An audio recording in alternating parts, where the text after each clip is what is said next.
buttons you gotta push. All right. Excuse me. let me get the I guess we better do our raspberry beret. There you go. Again. Excuse me. Morning, sir. How are you? Well, you know, the time has taken over Paisley Park. Yeah. No, here. Good morning, everybody. Welcome. What did Prince do this week? Let's just get it started with a musical selection, shall we? They tried to take advantage of her. Baby doll house.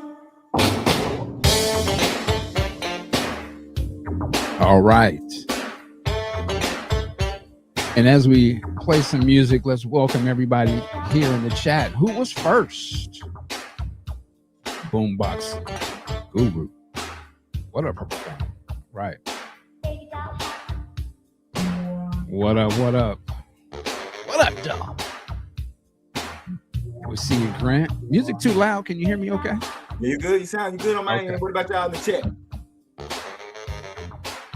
And of course, the great Anna B. All right. Well, we got Monty here. He's like, PSA difference. If you're using your phone to watch us live, will you please exit out of the chat, hit the thumbs up button, and then hit the live chat, and you'll be right back in 2 seconds. Yes, please hit that like, share. There you go. What's the other one? Subscribe. Yeah. To let that algorithm work for you. Yes. LTKK, what's happening? 8133. That's We EA. see you. We see you. Drea, what's going on? Happy Saturday, Purple Fam. Missed y'all last week. So did I. Because my mom was in the hospital. Oh, man. Thankfully, she's been released and recovering now. All right, we're sending a prayer out to your moms for real. Amen. Glad she's back home. All right, what do we got here? He said, do you want to read a new chapter? Are you qualified to read one? Well, who can read out there? We're going to read a new chapter. And if I don't see everybody doing it, I don't want to see you no more. There you go, LTKK. I love that. You got to drop that every Saturday now. That's got to be every Saturday for you. We love it. Lori Johnson, what's going on? Raywin, what's up, Playboy? I see you. Raywin, what's happening, man? Thank you for the shout outs. And Ron K, good afternoon, Purple Fam. Yes, prayers and blessings to you and your mother, Drea. Absolutely. Oh boy, Blade Brown, what's going on?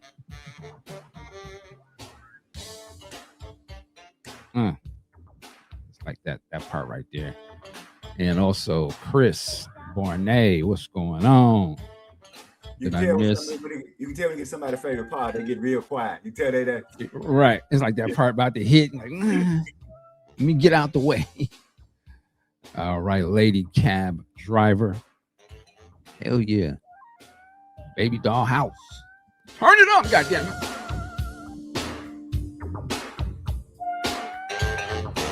Release it. That's all we can say is release it.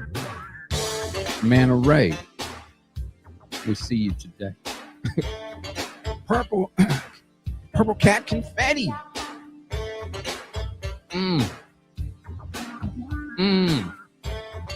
Yes, Mr. Read It. Hold on. Stop the show. We want to say we love you. We miss you to D'Angela. She is out busy handling business today. But we want to make sure we acknowledge the queen. So hopefully she sees us if y'all here watching. I know she checked. I know, Mom, we doing it. We was on time. Hey, she goes, y'all wash them dishes. That kitchen better be clean when I get home. We'd be like, you know how they have on the Michael, on the Michael Thriller, on the Michael trailer when Joe got the round table and he's just, we're going to be the biggest in the damn. And then I might say something.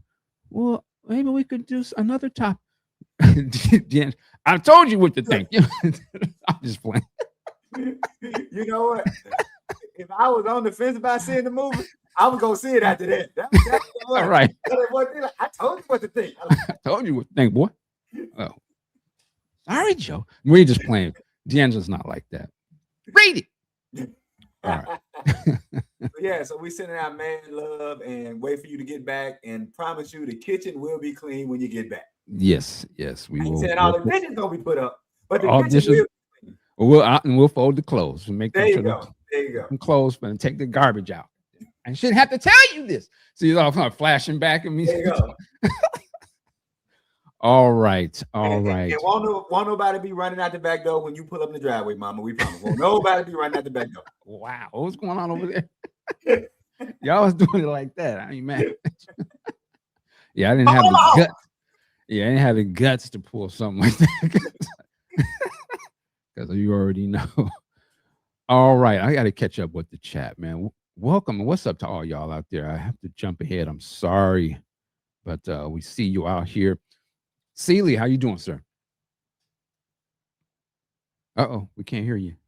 There you go. Oh, man, bro. Like my granddaddy said, I'm vertical. When I'm vertical, I'm good. It's when I get horizontal, I worry about it. So every day is another day to be vertical. How about you, brother? Man, I'm just happy to be alive. You know, we got a little, I don't know if you can't see, but Seattle got some snow yesterday. So, you know, a little blanket, but it was enough to, you know, stay at home and just relax. So it's good. What I'm having on is your incense. You got your incense smoldering back there. Oh, man. Yeah, there's this one I got from Amazon, and boy, just one of them burned like it. I mean, burn. It burned enough where it could set your alarm off, but it just soothes my soul. So look here. Hey, Kim, I ain't gonna tell you about that time that my mama was coming home at 6 and I had forgot. So I put it in the microwave and tried to nuke it. Damn, it burnt the house down. Right. Look at she get home and you ain't thawed that meat out.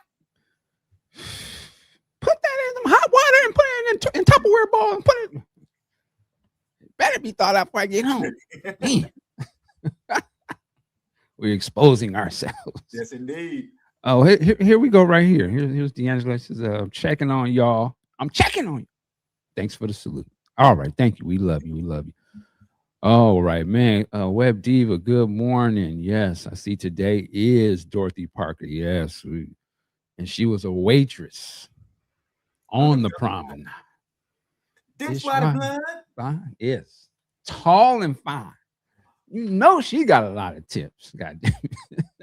Boy, that's a cold song. Yeah, we're gonna get into that. Yeah. I can't wait till we get to that one. Yeah. All right. Man, let's get started, shall we? Let me share the screen properly. All right, let's get this thing underway. All the foolishness. So, what did Prince do this week? Week 11, 1986. Woo, 1986. It's 2026. But if you would have told me back in 1986, you can't, man. You know, 2026 is gonna be on some crazy. I'd be like, yeah, we're gonna be flying cars and stuff. No, you're gonna be on your phone. I'd be like, phone? What are you talking about?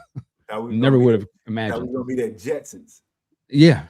Never social media. What are you talking about? That sounds ridiculous. But here we are. All right. So yeah, man, 1986. We're going week to week, Sunday to Saturday of 1986, not date to date. What did Prince do this week? So here's the schedule. Week 11.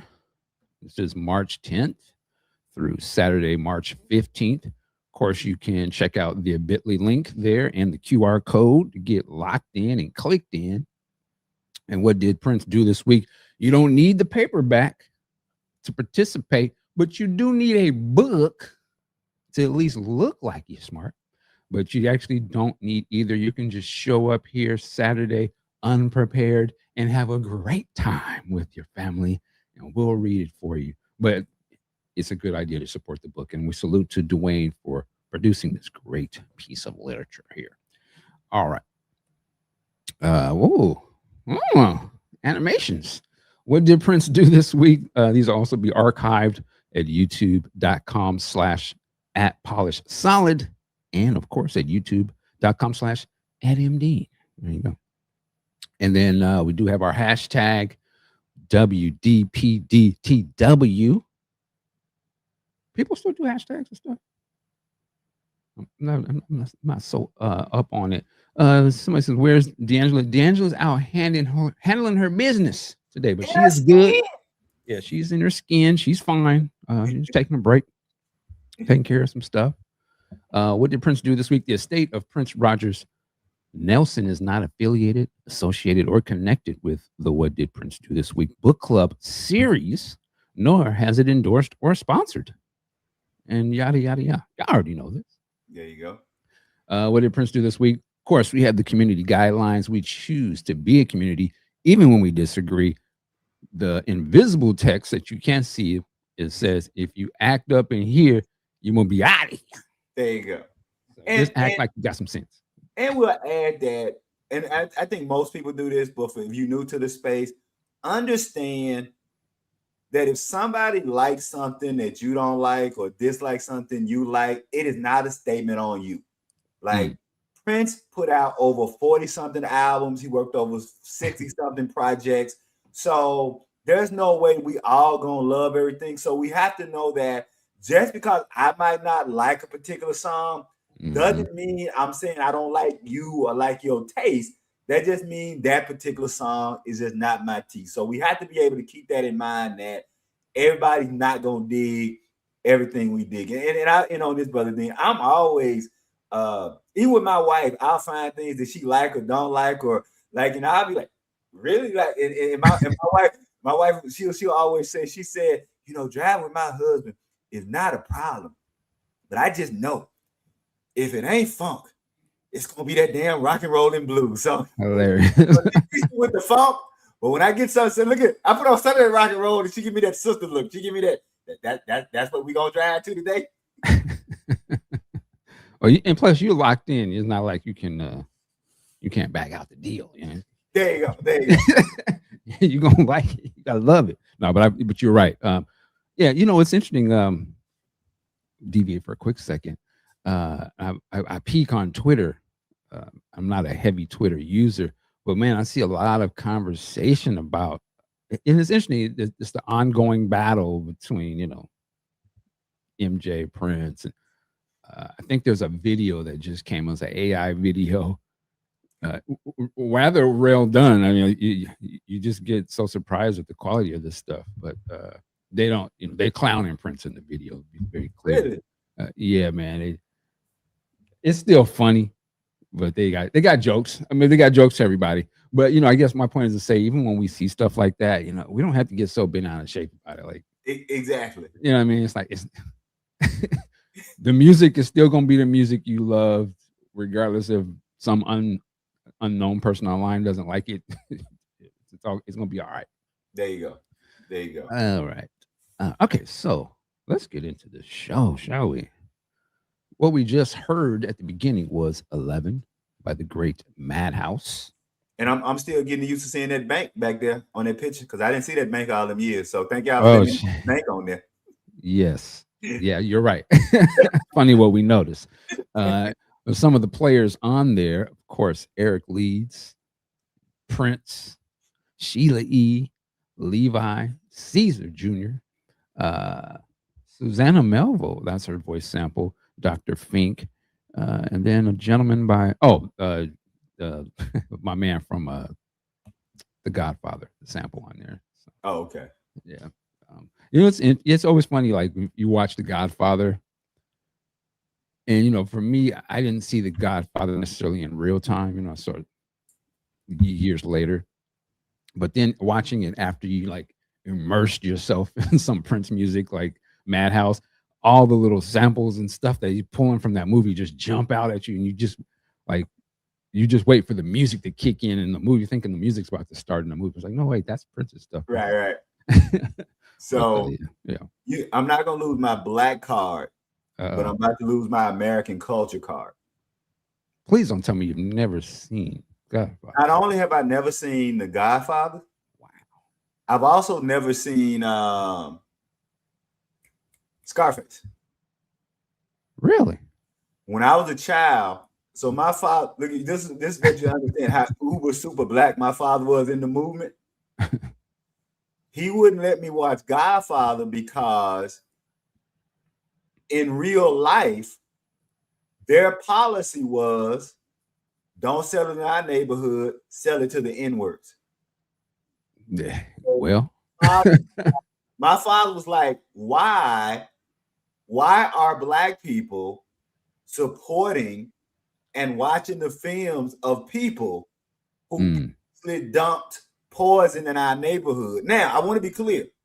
That's a different statement than saying whether the art is well crafted. So I want to understand. As an artist myself, as a person who loves art, I've seen enough and heard people say enough that I know that that is one of the greatest movies ever made. Even Scott. So I want to be clear. So my not having seen it doesn't have anything to do with the quality of the movie, but just that's kind of my message style was it. But just kind of like how you were like, and what's that? AJ 1328, and you know what? There, and I'll give you one other movie, so we'll move on, and it's gonna blow the chat up. I'm gonna give you a movie, Brother Dean, by an actor that I love. I'm gonna say this again. I love this actor, and there are two of his movies I've never seen, and they are one of them. Denzel? No. Oh. But the two of his movies that I've never seen, and one of them is similar to his career as an actor. And I love this actor. I've never seen Pirates of the Caribbean. I've never seen it. And I've never seen The Lone Ranger. Reason I've never I'm right there with you. Right. But the reason I've never seen Pirates of the Caribbean is because I tell people, go look at the real history of piracy and pirates and see if it's something we want to make fun of. So I was never cool with us talking about pirates and so I've never seen that. And the reason I never saw The Lone Ranger was because I just wasn't cool with a non-Native American playing Tonto. Now, I can say that and still say Johnny Depp is a fire actor. I would say I have Johnny Depp in top 2 of my favorite character actors. And my other character actor, I always forget the brother's name. He was Mouse in shoot. He was in what's my brother's name? We're getting deep into the movie weeds here. So what's with Rwanda Hotel? He was in Rwanda Hotel. He played Miles Davis. Cheeto? Yeah, Don Cheadle. Thank y'all, Don Cheadle. So Lord. Go ahead. So wait. Go ahead and give me the card up. Let me see that card. Yeah, I know, right? No. But I have Don Cheadle and Johnny Depp as my 2 favorite character actors, not leading men, but I have them as my 2 favorite character actors. So I want to be clear when I say this. I want everybody to know this not me hating on, appreciate you. This is not me hating on Johnny Depp at all. Johnny Depp is one of the finest actors America has produced. I just couldn't rock them 2 films. All right, let's get back to I was like, we get Johnny Depp. Look at Kim. I know Kim is like, this is why you'll never let these. But we have a special guest here, and I appreciate him waiting in the wings. But we got that out of the way, sir. Welcome. Oh, yes. You on mute? You're on mute, sir. You on mute? Or don't need to Which is exactly what my problem was when I was saying Don Cheadle. Don Cheadle. It made me turn it down just a little. You came in hot. See, man, I saw. We know who got that expensive equipment. Not equipment. He got that expensive equipment. He got that came in hot. How about now? Better? Better. That's great. Yeah. Thank you. Okay. Okay. All right. Well, welcome, man. Man, thanks for letting me in. Oh, of course. You got your own key. What you let you in? You know where the key hid. You know where the key hid under the pot. Yes. All right, fella. Let's get it. All right. So episode 163, week 11. There were 4 studio sessions, 6 new songs. All right. And they're showing you love in the chat room there. Salute to author. March. All right. So absolutely week 9. We've got Visions, various other piano tracks, all by Lisa, which we'll talk about. Tuesday, Fun Love. these are songs I am not familiar with. And then, of course, the Ballad of Dorothy Parker, Witness for the Prosecution, Movie Star.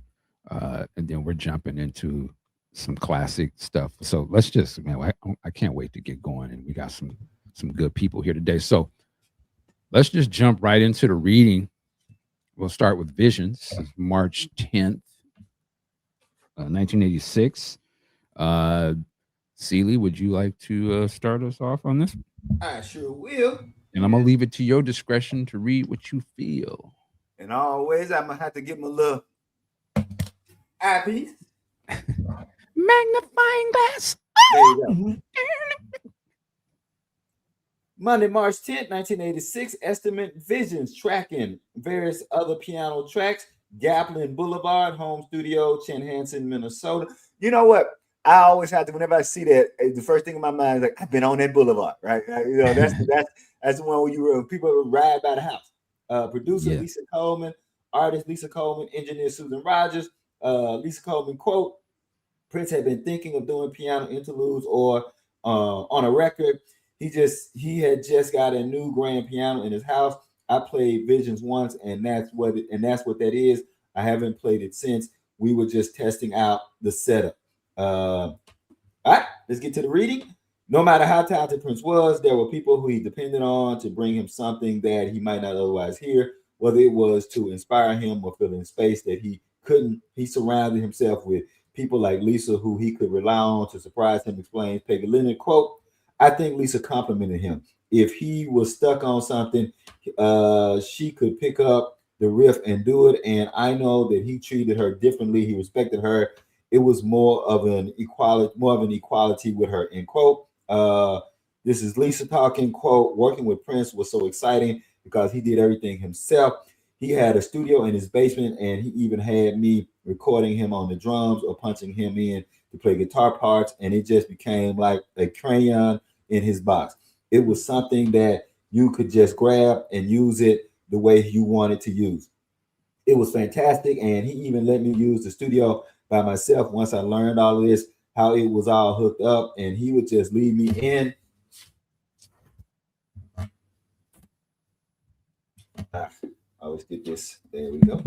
Take your time, Pastor. Hold on for a second. They're like, quote, go ahead and fool around.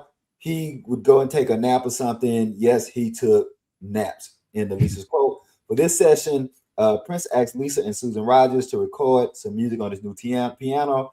Lisa said, quote, we were just testing out the gear. Susan recorded it and mic'd the piano. Prince wasn't there. He just asked us to do something. He said, make them 2.5-minute pieces. So I recorded a few, and that's what Visions is. Status. Visions, 2 minutes and 12 seconds, was recorded to be on the Dream Factory album. But after that album was canceled and repurposed, it was never issued by Prince. In 1990, when Wendy and Lisa included this composition, now renamed Minneapolis #1, as the first track on a limited edition bonus CD included with their third album, Erotica. Not Erotica. Erotica. There we go, Erotica. Along with 3 other piano instrumentals, possibly recorded at the same time, titled Minneapolis 2, Eric's Ghost, and See You. It was released on Sign of the Times Super Deluxe Edition in 2020. The final paragraph here. The date on this recording is unclear, and it is possible to have been tracked anytime in March or April 1986, but it is likely around this date, as they were setting up the piano in Prince's home while the band was rehearsing without Prince. And I'll add to that, I'm not online, but I had somebody send me the links. I think that on Instagram, Lisa has been doing like a lot of piano interludes and just playing piano, and it made me think about the whole Visions track. So if you guys are not subscribed, if you are online, and you should subscribe to Lisa's Instagram, because what I understand, she's doing a lot of like small piano interludes on her Instagram. So that's it. I gotta check that out. Author, any thoughts on Visions? You're muted. You're muted. Sorry.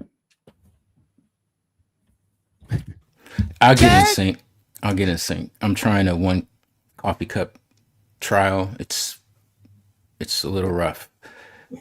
This song was released on an album that she put out a few years ago, 2020, 2019, called Collage. Might be on Bandcamp, and it's got a different title to it. I don't remember what the title of it, what she retitled it as.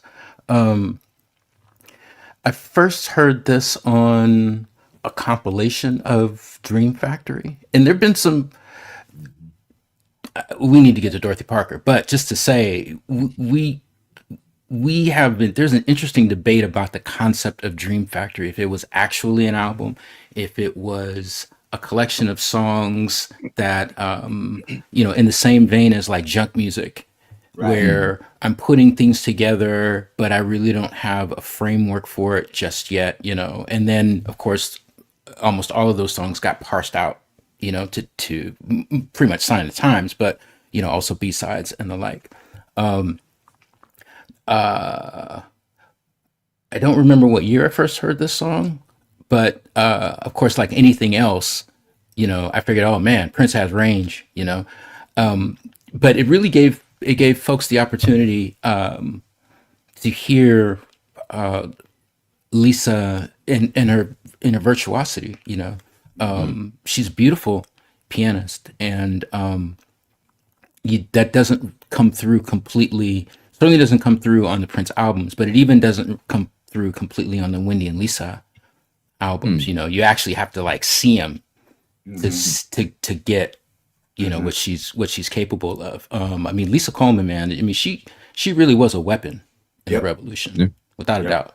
Yeah, and I think it's really interesting that for the piano and the microphone, the first two shows at Paisley, he takes the time to tell the story about when Lisa first joined the band, having her picked up at the airport, her coming to the house, him not thinking it wasn't going to work out because she was so shy, and then him hearing her play the piano, and then he says that that she put together chords the way his father put together chords. So to your point about her being a weapon and what she added, then we think about on the parade tour, those piano interludes that she would play doing that. So yeah, you're right that she doesn't get a lot. And I didn't think about it, I know people have different Wendy and Lisa albums. So, my favorite Wendy and Lisa album is Fruit at the Bottom. And like you said, you don't really hear her playing as much, but these kind of interludes really let us know that she was one of those ingredients that you may not have tasted.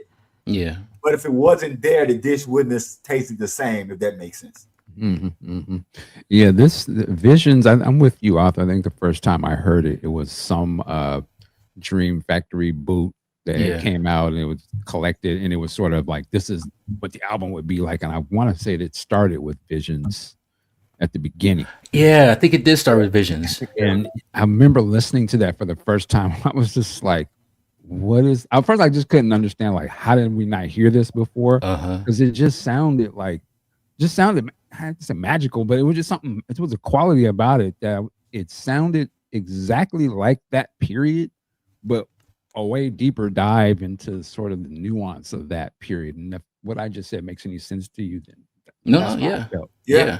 And so just hearing, I was just like, God, this would have really, I'm like, yeah, this was an album. Again, whether or not it was intended to be an album like that or not, the way I heard it really just made it a package. I was like, God, this would have been incredible if it came out like this. And I could see the show starting with this, it would have been awesome. So yeah, Vision's a special piece of music. I'm glad they put it on the Sign of the Times special deluxe edition, because I didn't expect them to, and I had almost kind of forgot about it a little bit. Right. Kind of shifted to other songs. But this is awesome. And everything you guys said about Lisa is incredible. As I'm listening to it, and I always say this about stuff, but I could see it would be interesting to see their perspective dramatized, if you will, from her lens. Coming from the family that they come from, and then getting with Prince early, and then bringing your girlfriend into it, and then you both are sort of phenomenal musicians against a guy who is known for funk and all this other stuff. Making how that melds together is pretty unique and dope. There's always a lot said about Lisa and Wendy, but Yeah, can't and to your deny. point, right? Can't We deny. forget that they were in a, they were in a child band that made a record. Yeah. And Wendy's father was big in the industry. So it's kind of like we were talking about, we were giving props to the Peterson family last week, right? And I think the same could be of the Melvin and Coleman family this week, that they were people who came from a rich musical family background, which allowed them to really supplement and bring so much into the camp. Yes, indeed. All right, we're gonna keep it moving. Tuesday, March 11th. Tuesday, Fun Love. And I can read this one real quick here. All right. So Tuesday, tracking overdubs mix. Fun Love, tracking overdubs mix. Fun Love instrumental, probable mix. Sunset Sound Studio 3, 12 noon to 11:30 p.m. Book lock. Producers Prince, artist Prince, engineer Coke Johnson. We got a quote from Prince. Music is music. Ultimately, if it makes you feel cool, if it makes you feel good, cool. Wow. So music is music. Ultimately, if it makes you feel good, cool. Prince's mind was still very much on Under the Cherry Moon. So most of the music he was recording during this time was written for the film. For 10 hours, Prince worked on two new songs. Fun Love, a playful song that contains a mention of Mary Sharon, the lead character in the movie, and Tuesday, reportedly an instrumental that had likely gotten its title from the current day of the week. For the final 90 minutes of the session, mixes of the song and probably an instrumental version of Fun Love were created and recorded to cassette. 5 C60 and 2 C90 tapes were used, so it's also likely that Prince had Johnson make copies of an assembly of a larger collection as well, perhaps Jill Jones' album, but it is unknown what those other cassettes contained. Prince continued to check in on the editing of his movie, but he also had obligations in Minneapolis, so he flew home to rehearse with the band and record on a new console Susan Rogers was installing in his Galpin Blvd home studio. Wow.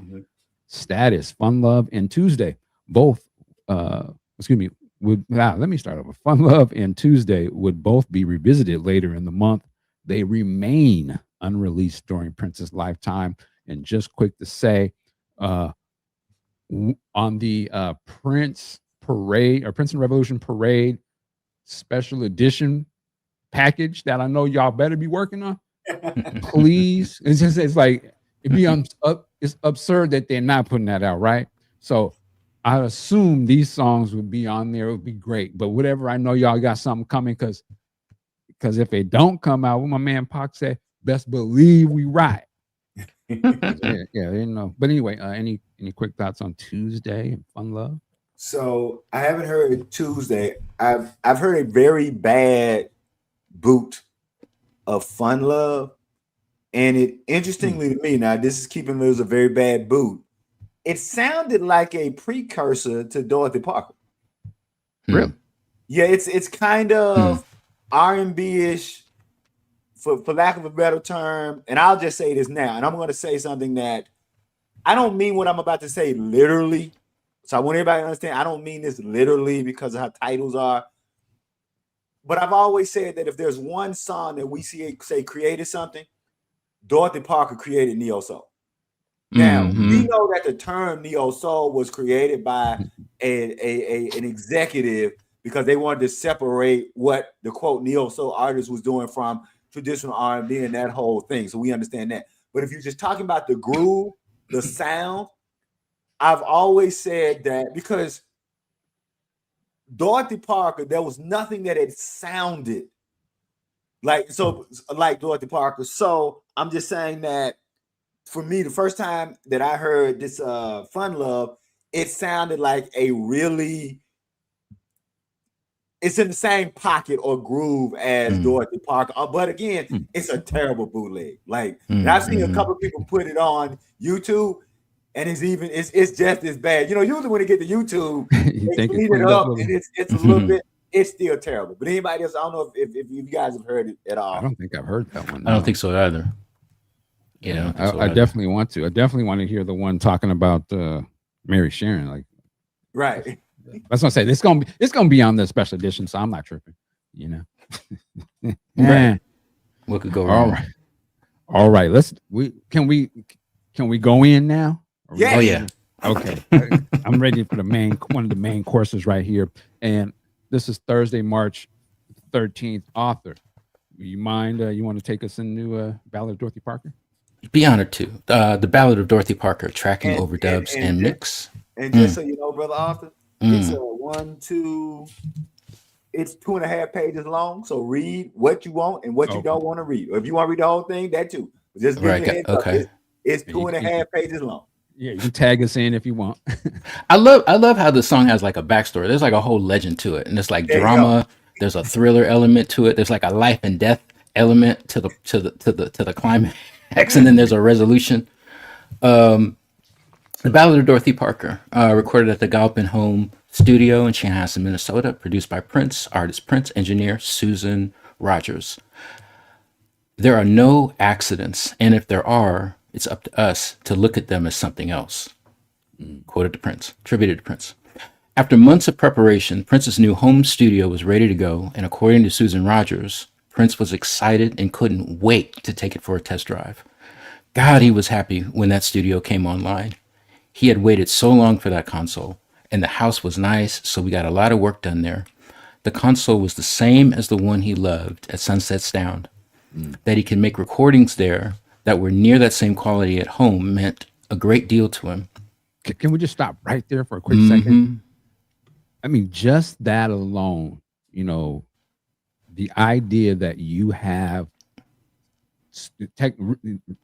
studio quality, the actual same type Right. of consoles, and you have it in your own facility in your house or whatever, and it's yours. That was such a big deal. I can only imagine what that must have felt like from where he came from, and to be able to, like, I don't have to go to the studio. I have my own. Yeah. If you think back in the early days when cats used to do music, when I got my SB 1200 or I got my it was such a big deal.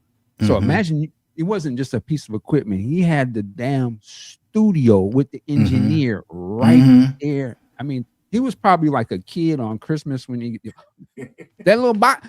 Mom, is that the PS5 in there? You know, they were just. I mean, I can only imagine what he must have felt like. I just wanted to add. Well, no, you're right. I mean, it's probably lost on us because all three of us right now, you know, we're communicating over video with you know, professional quality microphones. For, you know, for the most part, Mike's is certainly nicer than mine. Aside from all of that, a lot of artists in the 70s and the 80s, you know, they had like 4-track boards, or they had 16 tracks at the most, you know, and they would record demos, and then they would, you know, finish them off, you know, at some studio and everything. I mean, Prince's unfair advantage, as he, just like what Mike was talking about, he had the works in the building, in his basement, and he could just roll down the stairs and pull up, and then, you know, record albums, and not necessarily demos. They, you know, it's like finished and done. That's an unfair advantage for the ages. You know, I never thought about it like that, but it is as simple as that. That would separate him from a lot of people, let alone the talent and the drive that he has, but the fact that he can I can go downstairs and noodle on some shit, nigga, and it could be ready to go on to the people if I want it to be. Like, most people just don't have, you didn't have the ability to do that. You would maybe practice at home and then book into the studio, but you're under the gun to perform in that allotment of time you're paying for. So it sort of produces different material, whereas he doesn't have to give a damn. Right. I can play all night. What, you sleep? Get another engine. You know, so. And even more so, it's like, I mean, Prince was paid, but so were a lot of these other artists that he was competing with. But they didn't sit at their homes like this, you know, and have an on-call engineer that, you know, that they stressing out, like poor Susan, as we're about to find out in this story.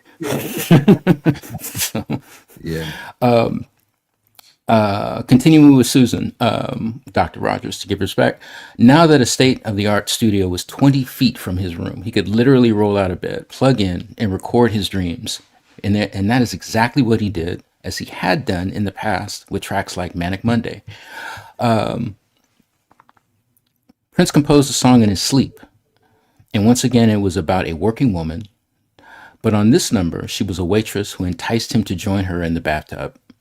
As soon as he woke up, Prince wanted to get the music to tape immediately, so he quickly scratched out the lyrics to the Ballad of Dorothy Parker. Susan Rogers recalled. Prince's methods on days like this. We're gonna get in sync, Mike. No, you're good. Susan Rogers recalled Prince's methods on days like this. If he came in with the lyrics written, like he did with Dorothy Parker, or with the song that he was going to play acoustic drums on, he would take the lyrics and he'd either tape them to a tom, if he was going to play a tom, or I'd tape them to a mic stand in front of the kit. He would wear headphones, and with no click, reading the lyrics, he would play the entire drum part from top to bottom with the fills and the breaks and everything, just mentally singing the song in his head. Real fast, does everybody know what a drum click is? Yes. Yeah. Well, Okay. Somebody who may not have been in band don't know what a drum click is. Yeah, okay. So, I mean, think of a metronome. So you can actually hear an audible click to the time and tempo of what you want to play. Click, click, click, click. And you're playing to that click. So some drummers love it, some drummers hate it. But the thing about Prince that makes this so unique is that not only is he not playing with the click, he's keeping his time, but he's also keeping the time against the rest of the arrangement of the song that's going on in his head. So, all right, back to the thing. He would wear headphones, and with no click, reading the lyrics, he would play the entire drum part from top to bottom with the fills and the breaks and everything, just mentally singing the song in his head. He'd lay down this acoustic drum track, come into the control room, lay down the bass, and then everything else, and then eventually sing it. He would have not full arrangements in his head, but he'd have basic arrangements in his head as he was making the track. He knew what he wanted it to sound like. Let me stop you there for a second. And I just got to hammer this home. And you guys can correct me if I'm wrong. We have more copies of fully written Prince lyrics than we do of Prince's fully written music notations. Mm-hmm. And this, what we've just been given, he is writing to the lyrics. So when I make the point about how important lyrics was for Prince, right? That, as they said, Prince would walk in with the lyrics fully formed, but with a general idea of what he wanted the music to be a lot of times. Now, of course, a lot of times that could also be reversed. He would come in with a fully formed sound and then write lyrics to it. But in a lot of these cases, Prince is walking into the studio with a fully formed lyrical song that he's building music around. And I just think that's important as another example of Prince really was an artist who wanted to say something and thought about meticulously what he wanted to say. All right, I'll shut up. Mm-hmm. All right. One quick thing too about the drum click, because Melvin's verifying, that the drum click at the timing. And the thing about keeping the timing is that drummers, they tend to drift. I play drums. There are drummers, and then there are people who play drums. I am the latter. And one of the hardest things about playing the drums is actually keeping the time, because everyone else, trio, quartet, quintet, is basing their whole thing on what it is that you're playing. And drummers, can drift a lot. That's why, like, when you go to live shows, the songs, they're usually like sped up. They're like a lot faster. For me, it's actually easier to play faster than slower. Not really sure why. And I don't know if that's a common thing. But it really accentuates the fact that Prince using no click, the whole of Dorothy Parker is feel. The whole song is feel. And I know we call things like that vibe, today, but really you're just feeling each other's energy. But dude is playing against himself in all cases, at God knows how early in the morning, with this poor woman stressed out because it's bored and giving the wait, we haven't even got to that part yet. Hold on. Right. All right. Just real quick, we're talking about drums. And we're talking about Dorothy Parker, like, and I don't know if it goes into it later here, but I mean, it's interesting you're talking about drum playing. But to me, when I think of Dorothy Parker, I think of some of the most badass drum programming. I know that. And then the insane thing is like, wait, Duke actually played acoustic on this, and that's how he started. And then he comes up with this other. Yeah, man, that drum machine is just ridiculous. It's ridiculous. I mean, he already got you locked in, and then right at the end of the measure, he just throws in them 3 percussive knocks. It's like, okay. And nobody's doing that at that time like that. Like, you know, you're hearing it done in a way that the normal person would not, like, how did you do that? You know, it's like, to me, it made me think of like 7/7/93/11, now knowing that it was, you know, a stock thing. But still, who keeps that type of time? You know what I'm saying? Such an unorthodox, but it is in the pocket and unorthodox. You know, it's just kind of funny to me. Like, it's just, but it has a feel to it. And to me, when I hear this song, you know, it's somebody that in my mind, okay, this is their slide. Like, he is obviously drawing upon, you know, all that, the vocal inflections. You know, I'm like, oh, this would have, this is like the Whiz Kids interpretation of something that may have been on the Riot album or something like that. But it just sonically or fresh. Sounds, or fresh, absolutely. But Or it just fresh. sonically sounds like this is what it would sound today, because the drum, you know, the technologies, them beats can be hitting, you know, and he's got the drum is hitting like a rap song would sort of hit in the early is very prominent, but it's anyway. And then he puts 3 separate bass lines on top of it. Yeah, come on, man. Come on with that. Come on, man. This whole song is just this is like a master work of like everything you can imagine is in this song, you know. But anyway, let's keep going here. All right. Quoting Susan Rogers, the fellow who designed this console, whose name was Frank DiMedio, came in from Los Angeles, Rogers adds. He was hooking it all up and Prince couldn't take it anymore. He says, just send him home. I just got to get to work. We put Frank on a plane and we sent him home. And Prince came downstairs and said the magic words, fresh tape.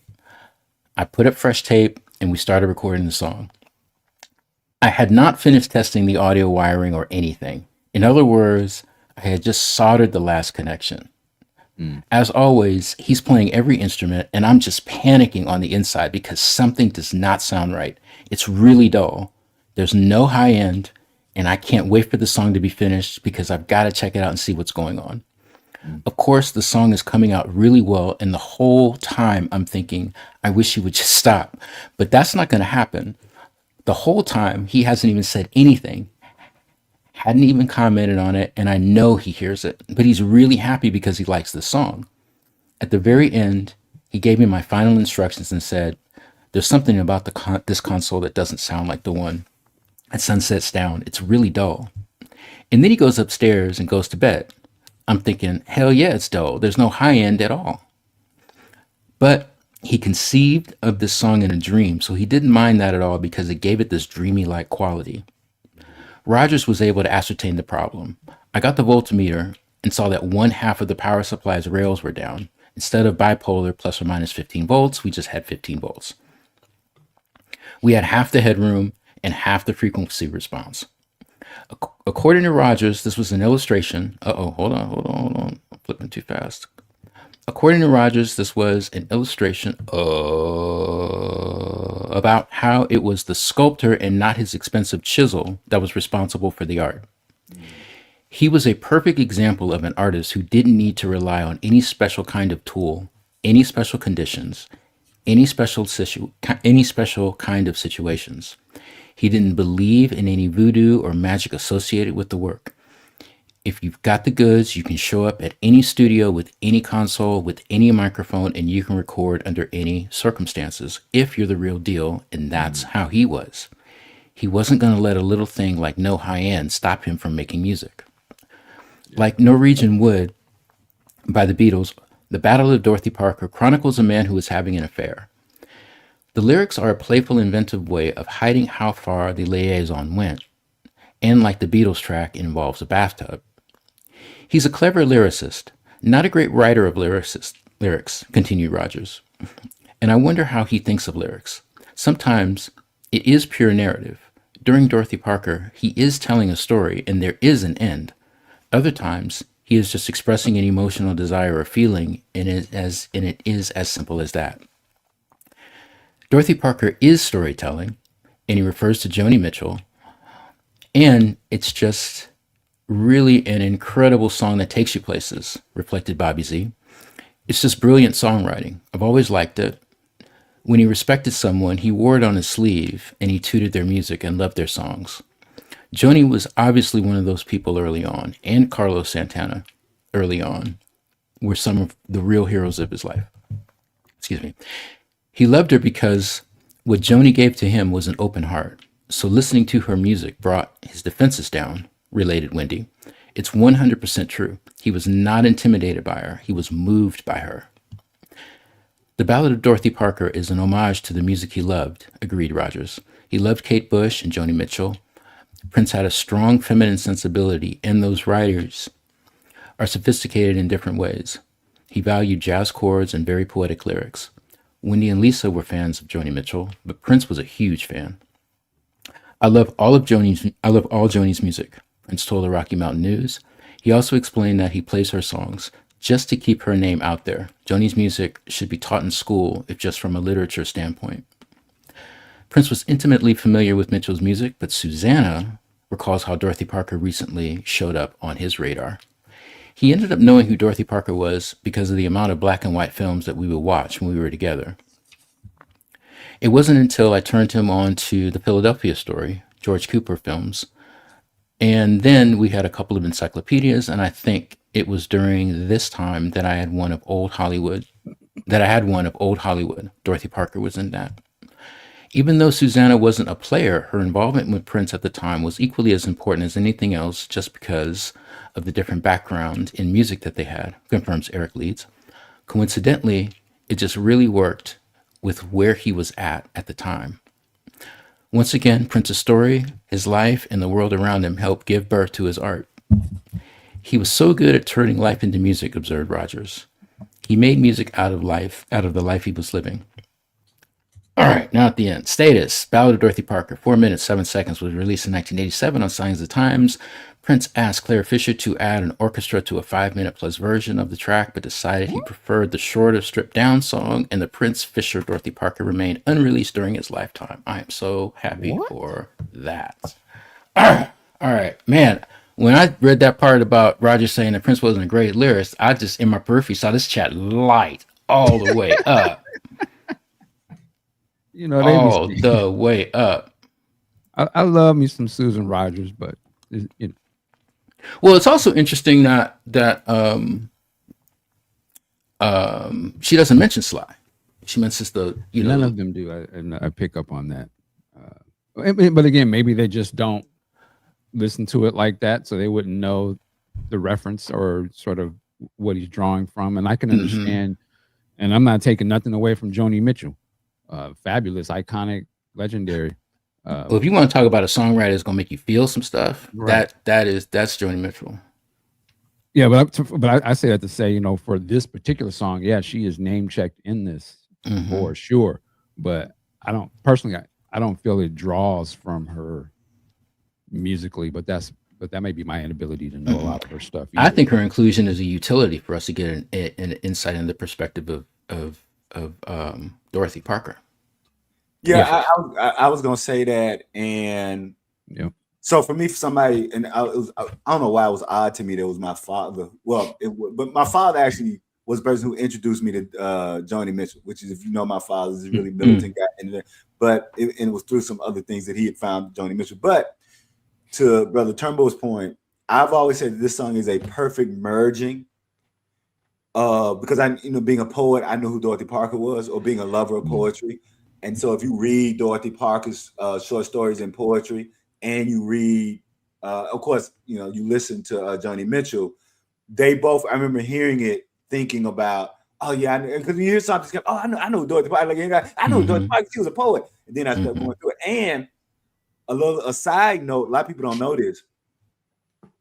Dorothy Parker was so an advocate for civil rights that she bequeathed her earnings to the Martin Luther King estate, or to Martin Luther King, and then upon his death, wanted them to then rotate to the NAACP. So she has been perpetually one of the biggest funders of the work of the NAACP, and they kept her ashes in Baltimore for years. And then when they moved from Baltimore to DC, they took her ashes with them to DC. So it was always cool knowing that Dorothy Parker was a great poet, short story writer. She was really down for civil rights. And now here's Prince name checking her in a song. For me, I was in 17-year-old heaven, right? But I would say that having all that background, that's why it sounded like I'd never heard anything like that before in my life. I'd never heard, but that was when, because my father, and you know, you have to understand, my father's a man of a particular time. When he introduced me to Dorothy Parker, the language is not going to be like what I would say. My father, like, oh, Johnny Mitchell bad. Boy, like that was that. So I don't. That's what he said. Like he didn't, you know. And again, but also he had come to know Joni Mitchell because what's my girl? Loving You. Minnie Riperton had covered one of Joni Mitchell's songs. And I can't think of the name of the song. And because Minnie Riperton had covered one of Joni Mitchell's songs, then it made my pop do a deep dive into Joni Mitchell. So my pop had like almost all of Joni Mitchell's records. And so I'll end by saying what I said. For me, the song was everything that both of y'all said. It was sliced on. And I tell you what I was going to use, but I took it out the book. What I was going to initially say was the Ballad of Dorothy Parker sounds like what a menage a trois would have sounded like between Sly, Joni, and Dorothy Parker. If they had a threesome, they would have birthed the Ballad of Dorothy Parker. And then finally somebody said, yeah, don't put that in the book. Anyway, that's it. Now I wish I would have put it in there. All right, I'll shut up.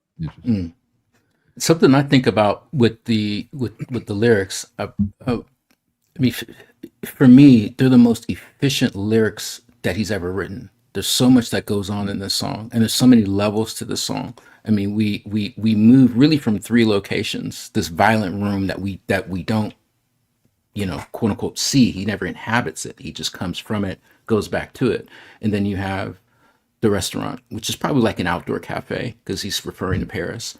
And then, you know, we have the apartment. We have Dorothy's apartment, and we move there very effortlessly, and you know, like what a dream, you know, would do. But I've always felt strongly about.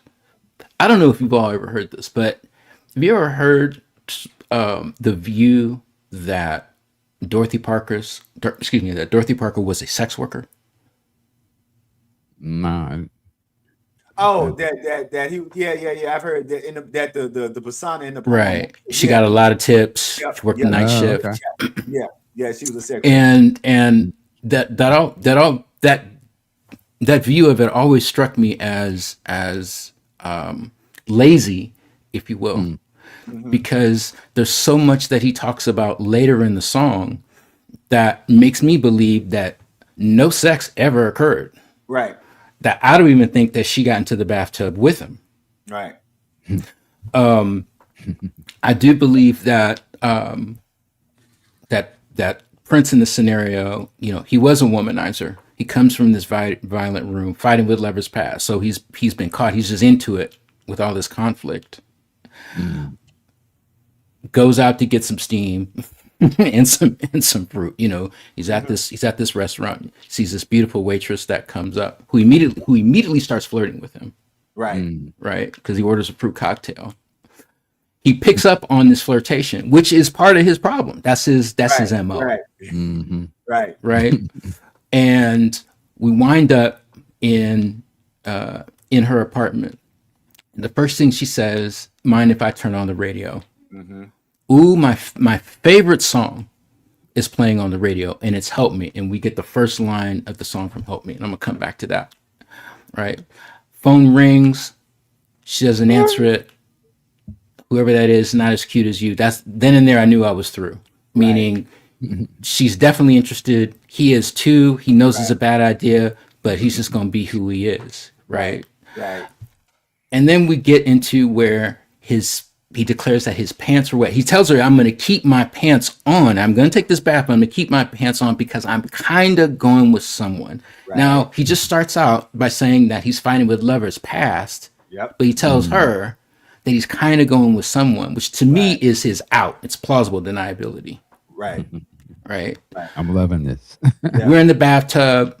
My pants were wet. They came off, which insinuates that he either stood up and the water weight pulled the pants down. He pulled the pants down. See, somebody dealt with the pants. Right. Right. And then we get to the crux of it. But she didn't see the movie because she hadn't read the book first. She didn't want to jump into the sexual situation because she knew nothing about him. There's no time that's been invested to actually learn about each other. And then he goes further. Instead of what? Instead of jumping in the bed, instead she pretended she was blind. Right. She didn't look at him. An affliction brought on by a witch's curse. Dorothy made me laugh. I felt much better than I went back to the violent room. Meaning I left, but I continued to do the same thing the same ways. And then when I found myself back in that situation in the violent room, I changed my behavior. I took another bubble bath with my pants on. All the fighting stopped. Next time I'll do it sooner. And then after telling this whole story from his point of view, he tells that this whole thing that I just told you is all about Dorothy Parker. Right. Right. So there's this self-care aspect that goes into it. But going back to Help Me, she sings, help me, I think I'm falling in love again. Right. And that's the interlude that we hear in the song. But if you go into the rest of the verse of the song, when I get that funny feeling, I know I'm in trouble again because you're a rambler and a gambler and a sweet talking ladies man and you love your lovin', but not like you love your freedom. Meaning I know that you are a non-committal. I'm not going to get any kind of reciprocation of my feelings for you because I rush in them too fast anyway. So Dorothy does something different where even though we've taken it as far as we can take it before the act happens, you know what? I'm going to switch it up. I'm not going to look. I'm going to pretend I've been hit by an affliction by a witch. And we're not going to have sex. So Dorothy Parker is a song about two people who've been doing the same thing the same way, getting the same result, expecting a different result. Have a chance meeting, decide to do something different, and presumably both of them come out with a positive outcome. Susan? Yeah. Might have went over your head, man. Yeah. Man. That's the level of song crafting and writing that Prince is doing. And there's no chorus. Right. And I would add to that, and I would only add to that, and I like what Web Diva 3000 put in there, because you're right on point on everything, is that I've always seen Dorothy Parker as the other end of the bookend to Darling Nikki. But he gets right. I'm walking down the street. I meet a woman on her way to get married. Yada yada yada. Exactly. There you go. Go to a hotel, walking through the lobby, see a woman reading a magazine. Yada yada yada. I'm signing my life away, and I'm torn up. Exactly. And so of those three, of those three, and it's great, like those three. So the number three being the number completion. What you get after, so you get the lady in head, you get Darling Nikki. Right. By the time you get to Dorothy Parker, right, the male protagonist is evolved enough to take the thing that is more fulfilling, right? What we know with Darling Nikki is that, I'm not going to use that term, that she takes more than she gives, right? Because he's left longing. With Dorothy Parker, left longing, right? With Dorothy Parker, she gives more. Because what he's learning is the soul connection will always be more satisfying than the sexual activity, right? That's when you look at what Prince is working himself through, right? He's working himself through sex is salvation, and he finally, by the time he gets to Purple Rain, he realizes that no, sex is not going to save me. The climax, to use a pun, is that Darling Nikki doesn't save him, leaves him wanting. So we go through Purple Rain, we go through Around the World in a Day, and by the time we get to Dorothy Parker, as Brother Turnbull has so aptly, Dorothy Parker finally gives him that thing, which is also why Forever in My Life has to be on that album. Maturity on this album. You can't get to Forever in My Life without going through the Dorothy Parker experience. Yeah, and I was going to say, one of the things I think this album does, just in the story of Prince as an artist up to this point, it definitely displays a different level of maturity of his persona, I suppose. How much is him really, but the fact that if Prince did this song back in Purple Rain or Controversy album, it would have been a different outcome at the end of the song probably. But now that he leveled up in a sense, I love the way you broke that down. And even all this time, there's still parts that I missed in that, and I love how you just kind of open that out for me. So it's fantastic. This is one of the reasons too, man. And I wish we had this back in the 80s, even the 90s, where it would be this level of discourse for some brothers who could give a different perspective on this music, because unfortunately a lot of times back then our voices like this, you didn't get to hear this kind of conversation about Prince's music. It was formed by some rock critic cats who was really focused on other types of music, but this Prince thing, okay, this is, they didn't understand all the intricacies and the stuff that the references, the different things, man. Yeah. So I love. Well, they lock in. You want to take a bath? Yeah, cool. I'm gonna leave my pants on. And then you get into the whole Prince's weird thing, and then they stop. Right. Well, they what they never did was they never got past sex, drugs, and rock and roll. Yeah. And one of the things that I say in my Sinners analysis is that if you don't get anything else from Sinners, understand that for the blues musician, the psychotic or the psychedelic was the music, not the drug. The Conjuring. So you have to understand, for the blues and gospel musician, the Conjuring was the music. And I think that's what gets missed when you even talking about the whole Robert Johnson mythology, that when the standard rock critics are coming to Prince with the sex, drugs, and rock and roll, they are missing that Prince is also tapping into the blues and gospel mythology of spirituality. The blues and gospel notion that there's a spiritual force at work here in a way that, as you two have aptly said, get to the sex and the drugs and pay no attention to the spiritual thing that's at work in what Prince is trying to do through Marvin Gaye, through the blues, through the staple singers, and all of that. Yeah, man. Love it. Before we move off of this, they blessed us with a different version of this song on the deluxe edition. I believe it had sax in it, Eric Lee's. I'm curious what you guys, I know we've talked about this before, but just quick thoughts on that version. I will say this. I'm glad you give me a chance to redeem myself. I'm still happy that he didn't use them.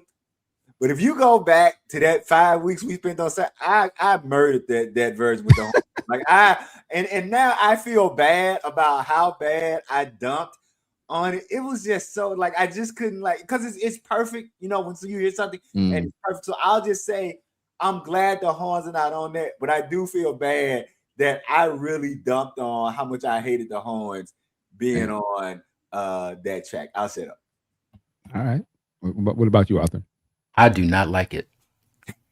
Is it because you're just so ingrained on the other way that it sounds a blasphemy to hear that, or you don't like? I don't know what you don't like about it.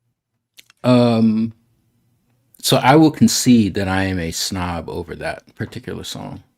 But I don't like it for the same reason that, and I'm foreshadowing what we need to read next, but for the same reason that I don't like the version of Witness with the horns and the background vocals.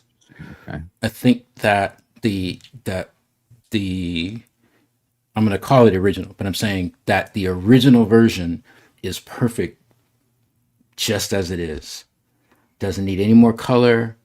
Doesn't need any more polish. Doesn't need any more. It's just, you know what? Just put down the paintbrush. Put down the trackpad. Put down the iPad. Just walk away. Mm-hmm.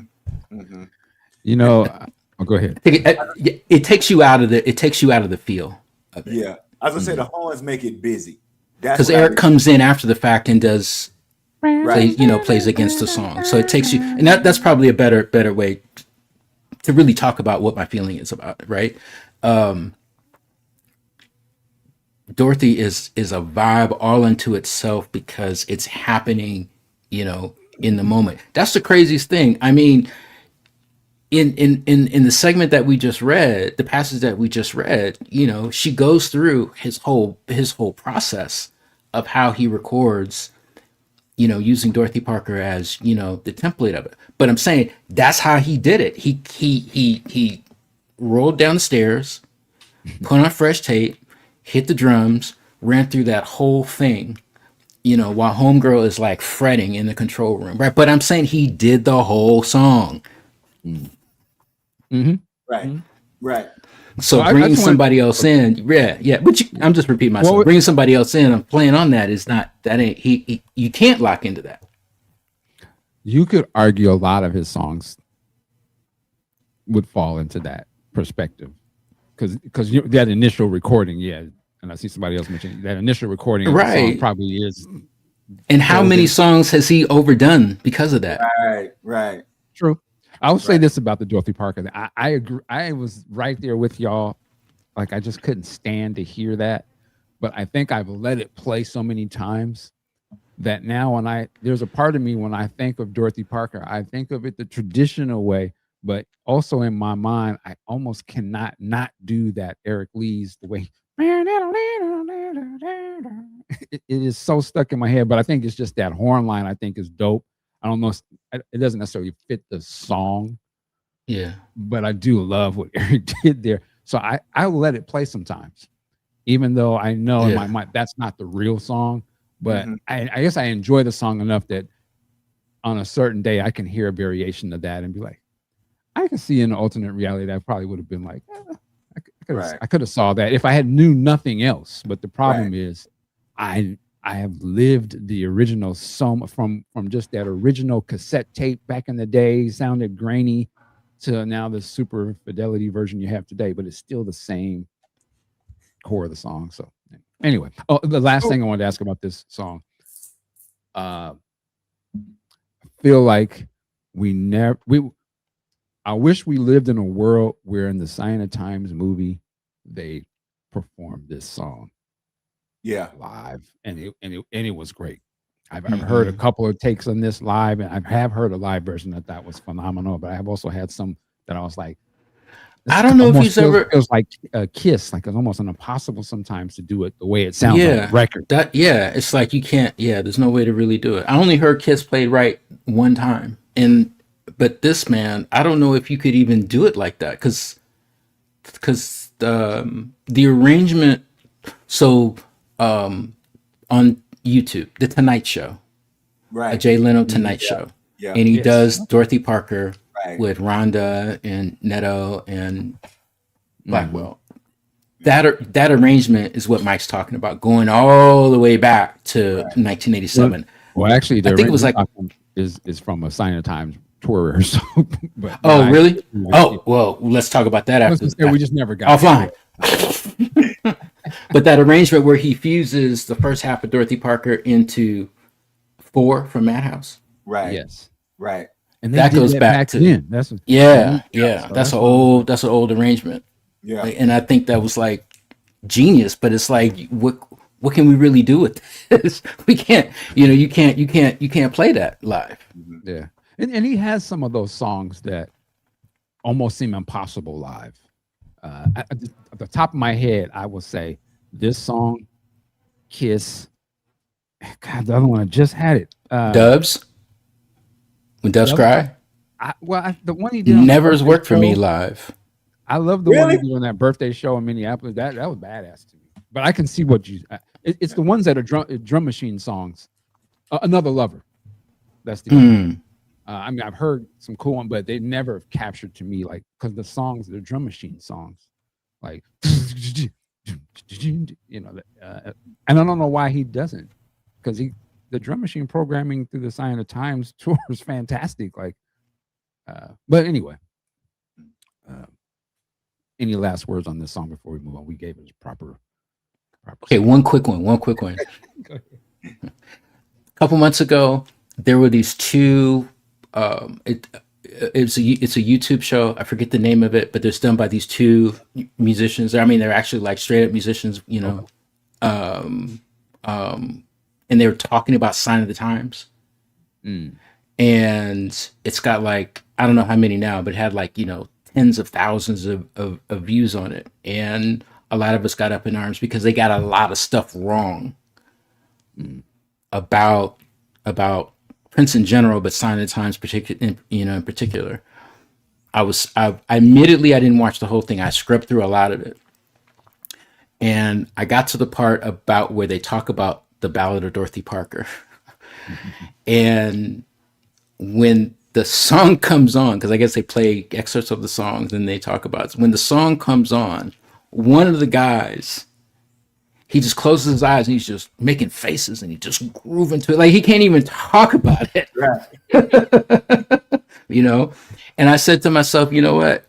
Here's a show that has introduced thousands of people to a Prince album that's not Purple Rain. Right. And then, despite your inaccuracies, you get this right because that's exactly how you're supposed to respond when you hear the song comes on. You know, I'm not going to give you a pass, but I might walk you down the hall. Right. Just to make sure that you get to the other end safely, and maybe I can teach you something. Right. But that's like, to me, that's like the power of the song because it's like such left field. It's probably the cultiest of cult classics that Prince has.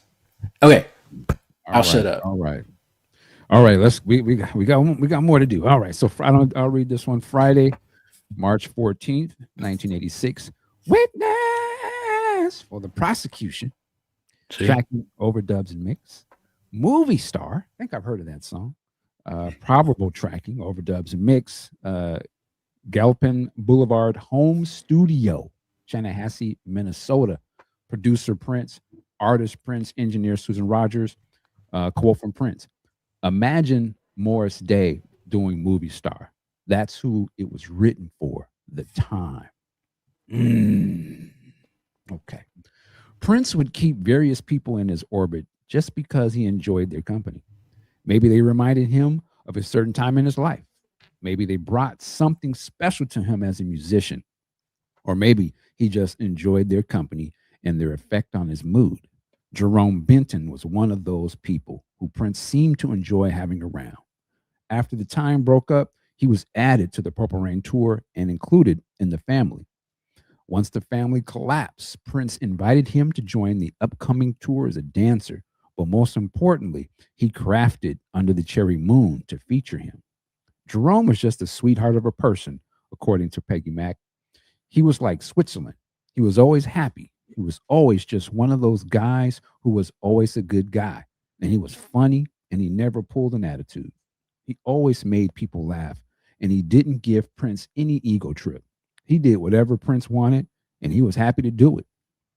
Jerome made him laugh all the time, and he needed to laugh. Remember, Susanna? I just want to read that one.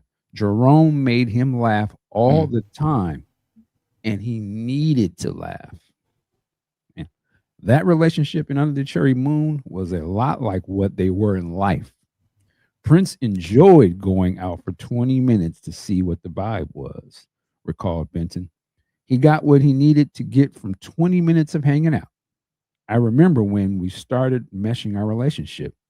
We were in a rehearsal, and he'd be saying, "We're going out tonight." Shout out to Cameo. I said, "Okay, cool. Where are we going? I'll come by and pick you up." And I'm waiting. 10 o'clock. I'm like, "Okay, you should be here in a minute." 11 o'clock. Okay. Where is he? Where is he at? 12 o'clock. Here's a quote. He pulls up. Now we're 30, 40 minutes from the club downtown. We pull up, double park in a no parking zone. Get out the car. Of course, the bouncer opens the door and we walk right in, get a quick drink, stand around for a minute, feel the vibe. Prince was seeing what people loved would turn people on, honing all that stuff into a cachet of what it was going to take to be successful. We jump back in the car, we go to Perkins or we go to Rudolph's. We sit in the corner and he's vibing on what people experienced that night. And then we jump back in the car and we roll back through downtown looking at all the crowd clearing out from the clubs.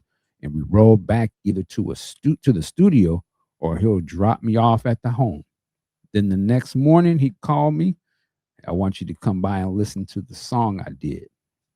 So he was in his element of nurturing what he needed to continue writing. Man. During this session, Prince was seemingly inspired by a night similar to this when he wrote and recorded Movie Star, a song that he indicated in the liner notes of the 1998 Crystal Ball release was created for the time. On the recording, Prince talks about getting some serious draws and even uses the Morris old man voice when he says, "Mo draws."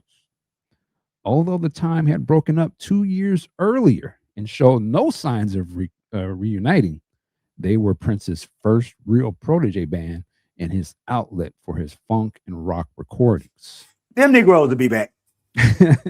Morris, especially Jerome, they meant a lot to him, confirmed Susan Rogers. I think it was hard losing Morris, but I kind of thought that Movie Star was about his own longings. So many of his own longings he didn't want other people to know about. He didn't want people to associate with Prince, like that pimp persona that Morris exemplified. That was Prince. It sprang from Prince's mind, but he didn't want people to know that was Prince. So he had this alter ego. So when he says, "I wrote Movie Star for the time," in some way, I'm guessing he might be protecting himself. He doesn't want you to know that that's him. Interesting. All right. Prince was seemingly inspiring himself because the phrase "makes you feel like a movie star" was in Raspberry Beret. And that actually went over my head. Movie Star also contained the expression, "Can I play with you?" which is either a total coincidence or an indication that Prince was thinking about the track he submitted to Miles Davis. All right, Witness for the Prosecution, the title reportedly based on the 1957. Actually, I'm going to stop right. No, we'll do it. My bad. Witness for Prosecution, the title reportedly based on the 1957 Billy Wilder movie starring Tyrone Power and Marlene Dietrich. Dietrich. Was a song about a man's denial that he's done anything to hurt the object of his lifelong obsessive love. The song starts off with a looped sample from the Fairlight that is shattered by the crisp string of acoustic drums, thumb-plucked bass, and guitar. Horns and background vocals would be added to the tracks a month later. Witness for the Prosecution and Movie Star were mixed at the end of the evening. Status: Movie Star, 4 minutes, 25 seconds, was included on Prince's Crystal Ball album in 1998. Although it was intended for the time, it is unlikely that Morris Day added his vocals to the track. Miles Davis would perform Movie Star during his 1987 and 1988 tours. The first version of Witness for the Prosecution, 4 minutes, was never released by Prince, but was issued as the first single for the posthumous Sign of the Times Super Deluxe Edition in 2020. The theme of love being played out in the courtroom would be revisited on Prince's 1995 release, I Hate You, 'Cause You're Always Sad on My Mind. Fellas. Movie Star. Who would like to start? So we doing Movie Star first? Yes. All right. So I'll just say, because I can't wait till we get the Witness. Movie Star for me was just the first time we heard that boot. And I think we had that with Witness on it, and then what is it? Because Movie Star fades out into Place in Place in Heaven. heaven. Place in Heaven, yeah. And it's like, water's chirping, supposed to make you honey, but it just make me want to go to the bathroom, right? That whole, so Environmental records. Boy, you had me stuck. Yeah. So you like environmental records, right? So I get that it was written for Morris, but by the time we got that boot, by the time we'd seen Christopher Tracy, I knew this was Jamie Starr. Like I don't, and I'm not trying, and I think a lot of us by that time had figured out this was Jamie Starr. So this was one of those, I'm not gonna say few songs, but this was one of those songs that oh, that's dog. Homegirl went to sleep, right? Oh, that's dog, right? That it's one of those bootlegs that I thought that I used to wish people had heard. Like I really thought it would. I don't know what I thought it would do, but it was one of those songs that I really wish people had heard. I wanted them to hear this version, not a Morris Day version. I just think that it would have given people a more well-rounded understanding of who Prince was. Yeah, the range. Yeah, the range. There you go. And so that's my thing about Movie Star. I love it, but as much as I love it, I just wish people would have known kind of in real time that he had this in his bag. I'll shut up. Let me ask you before we get into author's take. It was something you said. Oh, we're talking about the range. Can we just sort of imagine for a second in today's world? And I can understand back then when Prince was coming out, where he wanted the Prince persona to be a very specific thing, and then of course the time would be a very specific thing. Vanity 6 is its thing, and Madhouse is it's sort of keeping them all separate, but it is the one person. And maybe he's thinking, I don't want you to know that about me. I don't want you to associate that type of stuff with the Prince character. I'm more of this. But I think as he grew, that doesn't matter anymore. But it'd have been interesting if he came out in a time where none of that had to matter, where he would have just been judged strictly on the body of work, whatever he wanted to put out. Like if he wanted to have the album and he produced and wrote the song and there's Nasty Girl, but it was on the Prince album, and it's Vanity singing it. But like today, Dr. Dre or something, it's the producer is the thing, and whatever the music is just music that he made. It doesn't have to be necessarily featured on it, or if the ideology of the song doesn't match, it doesn't matter. So I would be interesting if we'd have just got a Prince who didn't have to care about that. And Movie Star, that was Prince, and he didn't have to separate himself, and we didn't get to hear it because of the separation, and it had to sit on the shelf. But if it just could have came out when it came out. So I'm asking a long question, but it would have been, what do you think would have been cool if he didn't have to separate his shit like that? I think it's a great question. It's an important question. And I will say this, and I like somebody just put in there the Jamie Starr mixtape, right? I like that concept. But I will say this, and I'll give you an example why I'd say that. I would say that sadly, it hasn't changed to where we don't allow people to have range. And I will say that white artists are given a little bit more range than black artists. So I completely understand why Prince did what he did through Jamie Starr and through all those things. And I'll give you I want to give you two examples. The perfect example for me would be Darius Rucker. When Darius Rucker dropped Back to Then, and I want Brother Turnbull to hear this.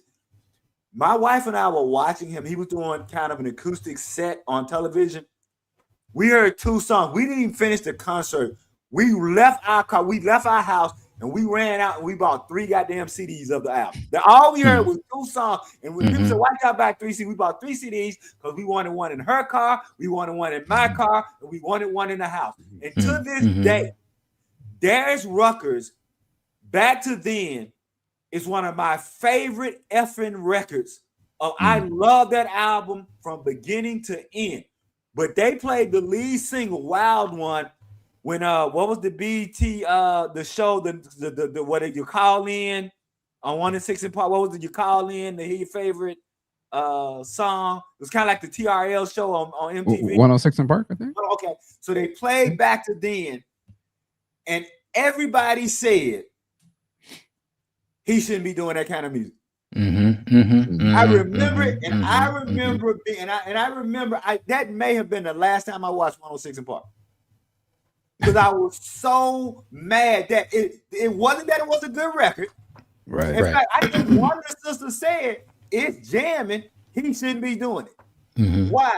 Because in their mind, he was a country singer. In their mind, they had already put him, and I think that there are a lot of people who still, and again, I think that, I want to be clear, I think all artists suffer from that. I do think, however, that even though white artists suffer from it, they get a little bit more latitude as a way that black artists basically they are more pigeonholed in ways that white artists are not, although I think all white artists are. So I'm liking that. I just think that he was right doing it the way he did it because he understood what people were going to do. I'll shut up. Go ahead. Yeah. So what's funny is I didn't expect you to say he shouldn't be doing it because he's a country artist. That's what got me. And the reason why is because Darius Rucker, who didn't Hootie and the Blowfish like win a Grammy for that first album? Yep, I mean, he, you know, Hootie and the Blowfish, that was like that male Lilith Fair-esque type of rock, like with Blind Melon and such, you know. And then so he moves to country, becomes a country artist, and he's hugely successful. But I think, I mean, granted, you know, we know what's up, but it's like the wider black community aren't really like messing with him like that. And I feel like this is a tangent, but I'm coming right back on point. I feel like there are several young black country artists, Shabuzi, but there, you know, and there's several other women. I've heard his name. Some were on Beyonce's album because she was trying to give them a platform, right? Who look like the audience. They look like us, right? Well, our kids, but they look like us, right? For all intents and purposes, if you never heard anything come out of their mouth, you would assume that they are in the modern R&B lane, right? But it's the country, I don't know, stigma, whatever, that doesn't allow these same kids in the audience tent of R&B, because we should, right? Like these artists. And I think that that's what you're illustrating, like with Darius Rucker. But I also think that's what you're illustrating with Movie Star in that range of what Mike was talking about. Why, you know, I wish he didn't have to put out, you know, all these vehicles. He could just be himself, because it's like the tent is only so big, right? With us as the audience, right? Sometimes, and I think that you know, Parade is such a special record, such a special time. But I remember, you know, Prince was doing, he'd have like a People magazine cover, and he was like in a yellow suit. He rolled up to the Under the Cherry Moon. By the way, I love that suit. Prof does hate that suit. So yeah. When he was like, you know, he walked out looking like a full on Crayola crayon. It would be like all red, all yellow, all orange, all purple, all black, all white. That was pimping. And he was definitely shopping at your local pimp store. Yeah, definitely, right. And I'm thinking, you know, and I feel like because of the disintegration of all of these other groups, Vanity Six, Apollonia Six, The Time, The Family, it's almost that he didn't have a choice but to be who he was. Like it happened most matter of factly, because there wasn't any proxy to be able to channel, you know, this music. And I mean, let's think about it. You know, I mean, 1986, Kiss is burning up the charts. If Prince comes out with Movie Star, does that compete with what's my man's name that did the song Shake You Down? Gregory. Oh yeah, Greg Abbott. Yeah, Gregory Abbott. You know, I'm saying is the tent big enough for that kind of R&B audience who's accepting Kiss as the song, as the banger, right? And then we get Movie Star, which is this branch out version. Well, yeah, I mean, to me, it would have been like Love or Money, sits on the other side of it. It could have been it could have. Yeah, but Love or Money is more of a groove, right? I mean, you can whittle it down to 3 minutes and 46 seconds. And I mean, I'm with you. First of all, I mean, I'm with you, but you said Movie Star are more closer together than. I mean, they're both stripped down funk numbers in a sense. Almost minimalist takes. I also, but I mean, we're arguing of shit. Yeah, no, but I also want to say right. So, also, I want to say the part that doesn't need to be said, but I think also we need to say it out loud, because I think a lot of times when we're having these conversations, we assume that everybody kind of understands some things. Mm-hmm. So I'm also going to say this other part out loud in case there are people in the chat who may not know the quiet part, because I like that Brother Turnbull used the tent and what's under the tent, right? And I want to come back to, yes, Prince was right doing what he did with Jamie Starr, and me, I can be upset at how they reacted on 106 in Park to Darius Rucker's album. Bus Boys, sorry. Yeah, but I do also understand that also for African Americans, when we're making aesthetic choices, we're also innately making social political choices. And I think that a lot of times what people who are not of the African American community don't understand, I'm not saying it's right, I'm not even saying it should or shouldn't be this way, that when we are making aesthetic choices for who should be in the tent, I think a lot of times people are making also social political choices of who we can trust in the tent. And I'm not saying that's right. I want to be clear. I'm not saying it's right, but I'm saying that if you are a community that's been under attack, in fact, you are brought here as chattel, you were brought here as property, right? And you were like shit. Before we do, man, Roxy Music. See, Lee's on point with Roxy Music, okay, but I want to go back to Scott talking about the Bus Boys. Wait a minute. I gotta address this. Go ahead. Because on the one hand, I understand what Brother Lee is saying, but on the other hand, Brother Lee, where I'm gonna push back on what you're saying is because that opens the door. And again, I love David Z, so I'm not, but David Z said some of the stupidest bullshit I ever heard anybody say. David Z said that the black community did not like Prince early because he didn't sound like the Temptations. Of all the groups. Yeah, of all the groups. He said that the black of all the groups. So my only pushback is that I'm not saying that there's anything necessarily wrong with what Brother Christian is saying. But I think it needs to be understood that the black community was down with Prince since For You. And in fact, from For You until the second leg of the 1999 tour, I want to say it again, from For You until the second leg of the 1999 tour, Prince's audience and touring audience and people were buying the tickets was 65 to 70% black. So we have to, so that's not knocking. I just need to make that clarification, because I didn't want us to get off into the whole, white people was up on Prince first, or even European. No, hell no. Detroit. What timeline did that happen? Motor City was up on Prince first. Detroit played okay, the D, baby. Detroit played Prince's music before Minneapolis did. Okay. So I want to be clear, that's from For You until the second leg of the 1999 tour.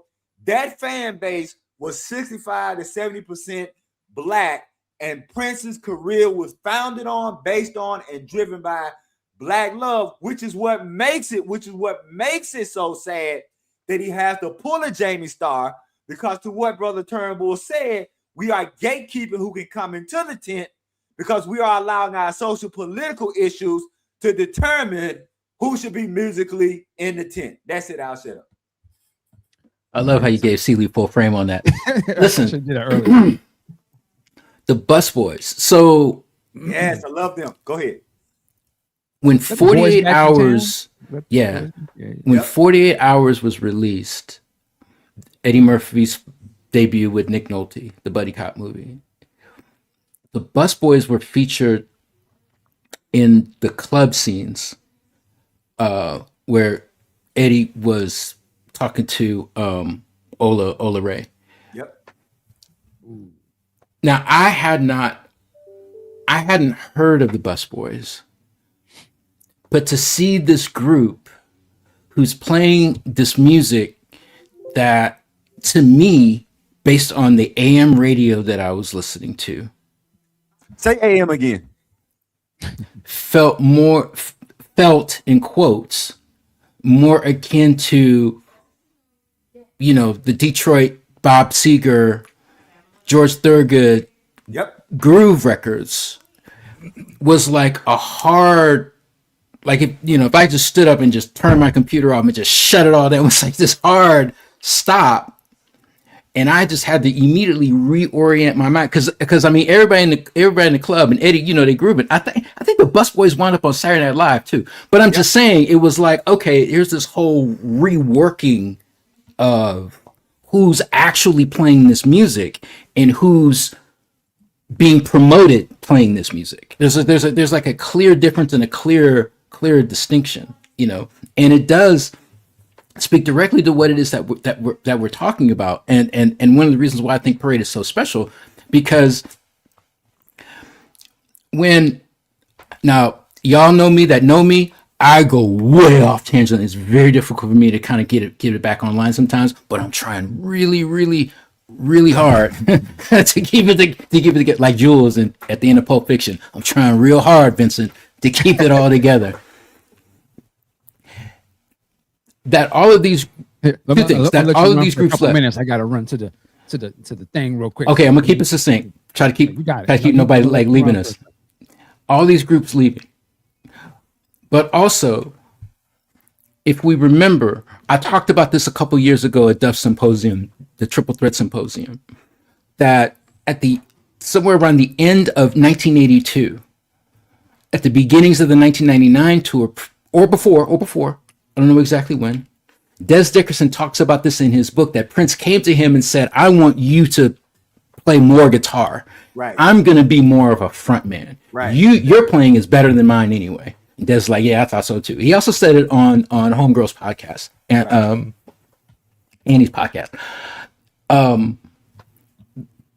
By the time that we get to Parade, Prince has fully moved over into the realm of frontman. Mm-hmm. And now you see this expanded revolution that he's leading, and it's the band that are doing all of these things, based on his cues. It's like he's now presenting himself as who he is. And it was Duff herself that really broke this down to me, because I've got some issues with the film Under the Cherry Moon, where she broke it down like, listen, that this is Prince at his most authentic self. And so we see where he either accepts the fact that he doesn't need the proxies anymore, or, and like the Rogers quote when we were reading, where it's like, the talent, he can just walk into any studio, use whatever equipment, and he can still get down. Or he's just dealing with the fact, well, I got lemons, I'm gonna make lemonade, I'm not gonna worry about it. It's not gonna stop me from my art and putting out the art that I want to put out. But again, I ask, it's one thing when we see Prince live on stage, he can play whatever he wants. It's another thing when we driving to and from work on Drive Time Radio and we hear Movie Star on the radio. Are we accepting Movie Star? Right. As the Prince that we know and love? Right. I would have, but I mean, I'm in the zone. But I don't know. No, I think that's the point. I think Prince understood that from commercial, and I'm gonna say commercial, not true Prince heads. I think Prince understood that from a commercial standpoint, not as many people would have been as open as the diehard Prince fans. I think he really understood that people put you in a box. People say, because what happens is the moment you come out, you become that thing to people. Right. The problem is that once you try to evolve, and particularly if you try to evolve too fast, you may be evolving beyond most people's artistic or aesthetic bandwidth, to use that term. And I think that Prince was really conscious about evolving past. I think he was conscious about evolving past people's bandwidth until he stopped being conscious about evolving past people's bandwidth And there's that moment, wherever we draw that line, there became a line where Prince just said, F it, right? And I'm just I've done enough to where I'm going to paint with all these colors. I think it was Kim in the chat who said these colors, because I think that one of the things, and I'm glad also Kim put band leader, to your point, Brother Turnbull, I think that Prince always, and struggle is not a word, so y'all can give me another word, because I don't like struggle because it sounds negative. Mm-hmm. I think because Prince was so much, that Prince was always going back between three things: solo artist, member of a group, band leader. Mm-hmm. And the reason I say that is because, and you two can correct me, and particularly because you know what you know about guitar, Prince is one of the few people who is as good on rhythm as he is on lead. Mm-hmm. Most people who are really good lead guitarists often suck as rhythm guitars. Mm-hmm. And a lot of really pocket rhythm guitar players don't have that off the chart solo that we may think. And I think that part of that was because Prince loved those things so much holistically that he was always, you could always kind of tell, on this song, I'm a member of the group. On this song, I'm a solo artist. On this song, I'm a band leader. And I just think that throughout his career, he was bobbing and weaving and doing those things. And I think that a lot of times it may have rubbed people the wrong way. He may not have been communicating it, because I think that even in his head, he may not have always have been certain about where he was and what he wanted to do, and may have been doing that multiple times on one album. So I think that, to your point, that was just, I think, a natural expression of all the different ways he approached music. But he was also conscious of the fact that not everybody could keep up, if that makes sense. No, I agree. I think when you said there was a line, you know, I would be like, you know, to me, it was a couple of lines here and already crossed at this point. Dirty Mind was a line. Like I can imagine if you bought the first two Prince albums, you know, it's okay, it's a smooth R&B, you know, there's a little Stevie, you know, and then you get to Dirty Mind and it's like, whoa, like this is not, I've heard you can hear inklings of some of this but it was never presented like that. There's no sister and there's no head necessarily, you know. Soft and Wet would have been was cute, but head ain't cute. That's like head. So to me, it already sort of crossed the line to be like, yeah, I'm not the traditional, aren't y'all? Obviously, you could care less what you thought about his persona before that point. Around the World in a Day is like another line where it's like, I'm at the top of the game. I don't care. Like I'm breaking boundaries. You expect me to be turn my back to that and become this artist type thing. So to me, so like a movie star, or there's a number of songs you can use this. I feel like at that point we've already experienced it. We've already had Irresistible Bitch. Like that was a hit in the streets. Erotic City. That's Prince. Like we know what you are. You know what I'm saying? So I just feel like I can understand why he would want this to be for Morris, but I think this would have worked perfectly for him, because one, it would have played into the movie. And one hand, I would say that I've always said this. The first time I actually ever heard a snippet of Movie Star was the Radioscope radio program. I think it's Lee Bailey. You go back and Google that, and it was a syndicated black radio show that covered R&B or black music. But I remember they did a whole piece one time, and this was, I think it was either during Cherry Moon days or it was just after the movie came out. And I don't know why, but they played that part where he says, well, I like making that money. Right. And it would bug me out because I was like, God, what? I said, I know that's Prince saying that, but what song is that? And I never hear it again until the 90s when the bootlegs come out. But I say all that to say, like, I wouldn't have batted an eye. I would have been like, yo, this is the dude who made Lady Cab Driver. Hell yeah. Like, so, but but again, you wouldn't have. Right. And I'm not a super, super deep fan at that point. No, but what I'm saying is that you wouldn't have, but a lot of people would have. And I think that's what Prince. True. You see what I'm saying? Like. No, I get it. I get what you're saying. Yeah, you see what I'm saying? So like we would have, But I think Prince is also mindful of the fact that, and so even when he's making a Dirty Mind, even when he's making a controversy, he's like, yeah, but I want this time ish out too. For sure. So good. I'm sorry, Brother Turnbull, you were gonna say something. No. I'll refrain. I'll just gonna rant over, something I probably said 5 minutes ago anyway. Go ahead. All right. Movies. Well, we were talking about movie star, right? And we didn't even get into Witness. But I just say this about Witness. Well, I was going to say, let's read the next part, and then we'll go. Oh, hey, real quick question. Isn't D'Angelo the reason that we got movie star on Crystal Ball? I heard a story. I think it says that in the liner notes. That's like his favorite boot or something like that. Yeah. All right. Yeah. And Thank you, Michael. that was one of those songs that just for many a years, that was the song when like my buddies that were musicians or music cats I'd be around with, they had long since stopped listening to Prince like that. I would play them. That was always the one I would play them. Like, Nick, you ain't heard? They were like, when did this come out? It's dead. And I'm like, what?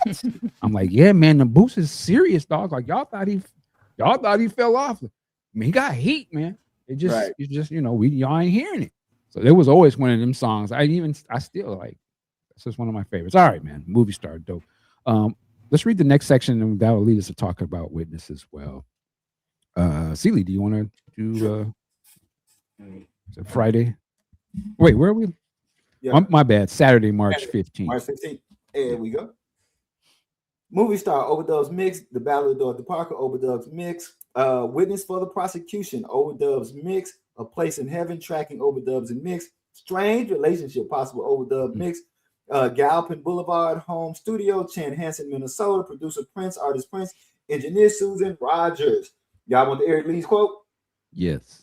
Prince was in, so this Eric Lee's, Prince was in a recording studio pretty much every day because first of all, he could be because he had his own studio by then. But the other thing was he didn't have anything else in his life that he had enough interest to do. So even on days when he might not have anything specific in his mind going on, he was still going to go to the studio because, well, what the hell else am I going to do today? And the quote by Eric Lee's. Unlike most recording studios, which are windowless vaults that mask the passing of time, Prince's new home studio allowed the sun to decorate the room with a warm, colorful light. Quote, at the Galpin house, we had these beautiful stained window glass reflect Susanna. There were 3 panels, and if you were facing the porch, behind you was a silver light that would come up. The east morning sun would bring out the beauty, and then there was the drum room. In the passing tracking rooms, there were windows. End of quote. One of the byproducts of the almost church-like atmosphere was A Place in Heaven, which was tracked either late the previous day or during this session. The song was another solo effort with Prince adding several fairlight elements, bells, timpani, and harpsichord, piano, and a guide vocal for Lisa. A Place in Heaven was a song that he intended for Lisa Coleman to sing. Remember Susan Rogers? I had the impression that it was for a movie of some kind. Having Lisa sing the song could have been something for the female lead in the future movie that he had in his head. I don't know, but he just did a guide vocal on it. In the quote, he would work on updating Music Star, which likely included recording the backing vocals with Susanna and revisiting the mix. Several other recent tracks, including the Ballad of Dorothy Parker and Witness for the Prosecution, were given new mixes, and Strange Relationship, which he continued to take out of the vault and tweak, this time with edits and a new mix. With Strange Relationship, it was so good that every version worked, Rogers remembered fondly. Her continued quote, there were so many different premonitions of that song, and I don't think I ever heard it sound bad.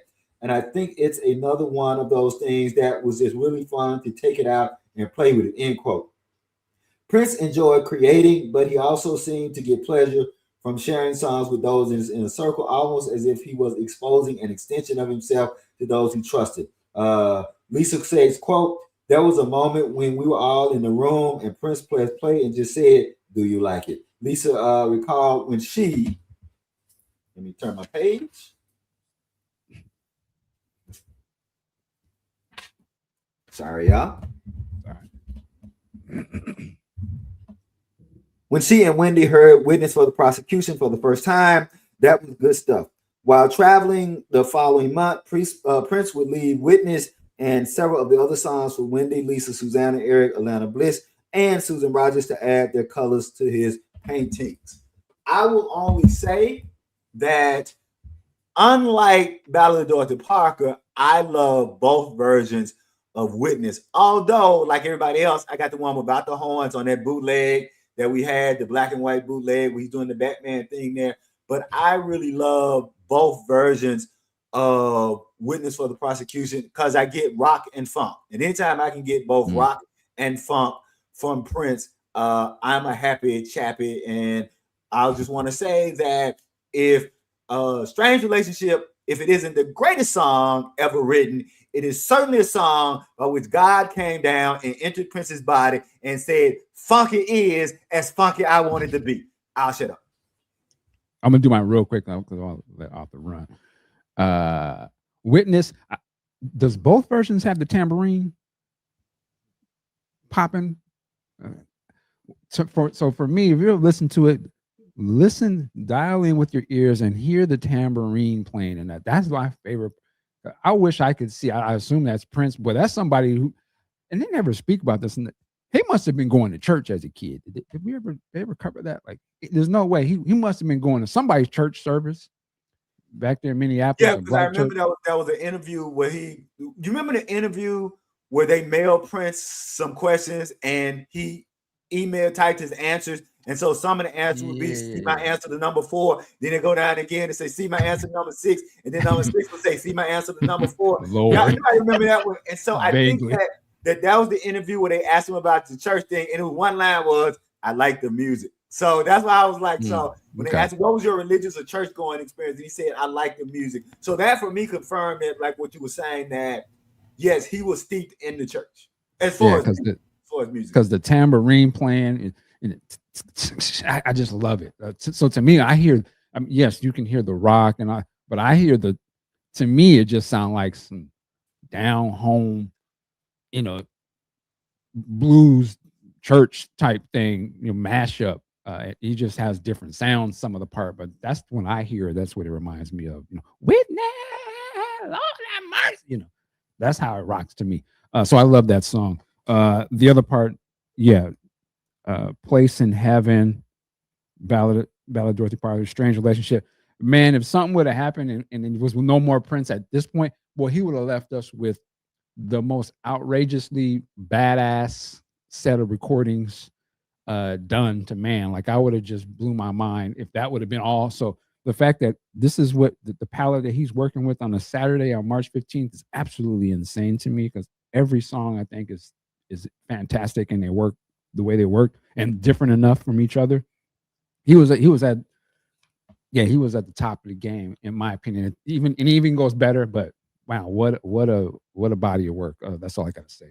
And yes, Chris Bernay, just want to quick. Yes, Chris, brother Bernay, Prince's family was a Seventh-day Adventist, and for just to kind of make that connection, if you know that Prince's family was a Seventh-day Adventist, then it wouldn't have been a great stretch for him to become a Jehovah's Witness, because people don't know Jehovah's Witnesses actually are an outgrowth of the Seventh-day Adventists. And just my own intellectual geeking out, Brother Turnbull and Brother Dean, there's nothing I love more than watching Seventh-day Adventists fight with Jehovah's Witnesses. It is like the greatest intellectual fun for me to geek out on nerd religious philosophy. All right, go ahead, Brother Turnbull. I just love them debating. Yeah, I just don't like the horns. I don't like the background vocals. I think it removes the power from the song in the same way that the sax overdub removes the feel from Dorothy Parker. I wonder sometimes, in examples like Witness in particular, if he was just trying to get other participation on the Revolution record. Okay. I mean, Parade is like the quintessential Prince of the Revolution record, right? Because the other two were really done by him, you know. And I wonder if he was consciously encouraging participation to see how things sounded, you know, and then choosing badly. But here's the thing, though. Witness was never, you know, put out officially. I don't even know if it was, you know, played live. But I just feel like, man, it's just such a powerful song, and it's just sometimes I just wish he would just kind of like just leave stuff, you know, just leave stuff be. Let me, brother Turner, let me ask you a question, because we had this on that same boot, and I'm wondering if this also, because the way I got it set up, whenever I listen to the Witness without the horns, Girl of My Dreams is somewhere close by. And so my question is, what is your feeling about, do you like, dislike Girl of My Dreams? And does that in any way impact also how you may feel about Witness without the horns? Wow, that's good. So I could leave Girl of My Dreams. I'm not a big fan of Delirious. I'm not a big fan of the Rockabilly. Yeah, I'm not a big fan of the Rockabilly Prince. There are some moments, but yeah, not a big fan of that overall. Man, the chat is really all riding. Yeah, they rock. Love it. Yeah, Brother Christian, I like your joke. I love it, brother. Said all 7-day adventures and Sealy watches them fall. That's funny. That is funny. Hey, slow down now. That's funny. They may get us canceled, but it's funny. yeah. All right.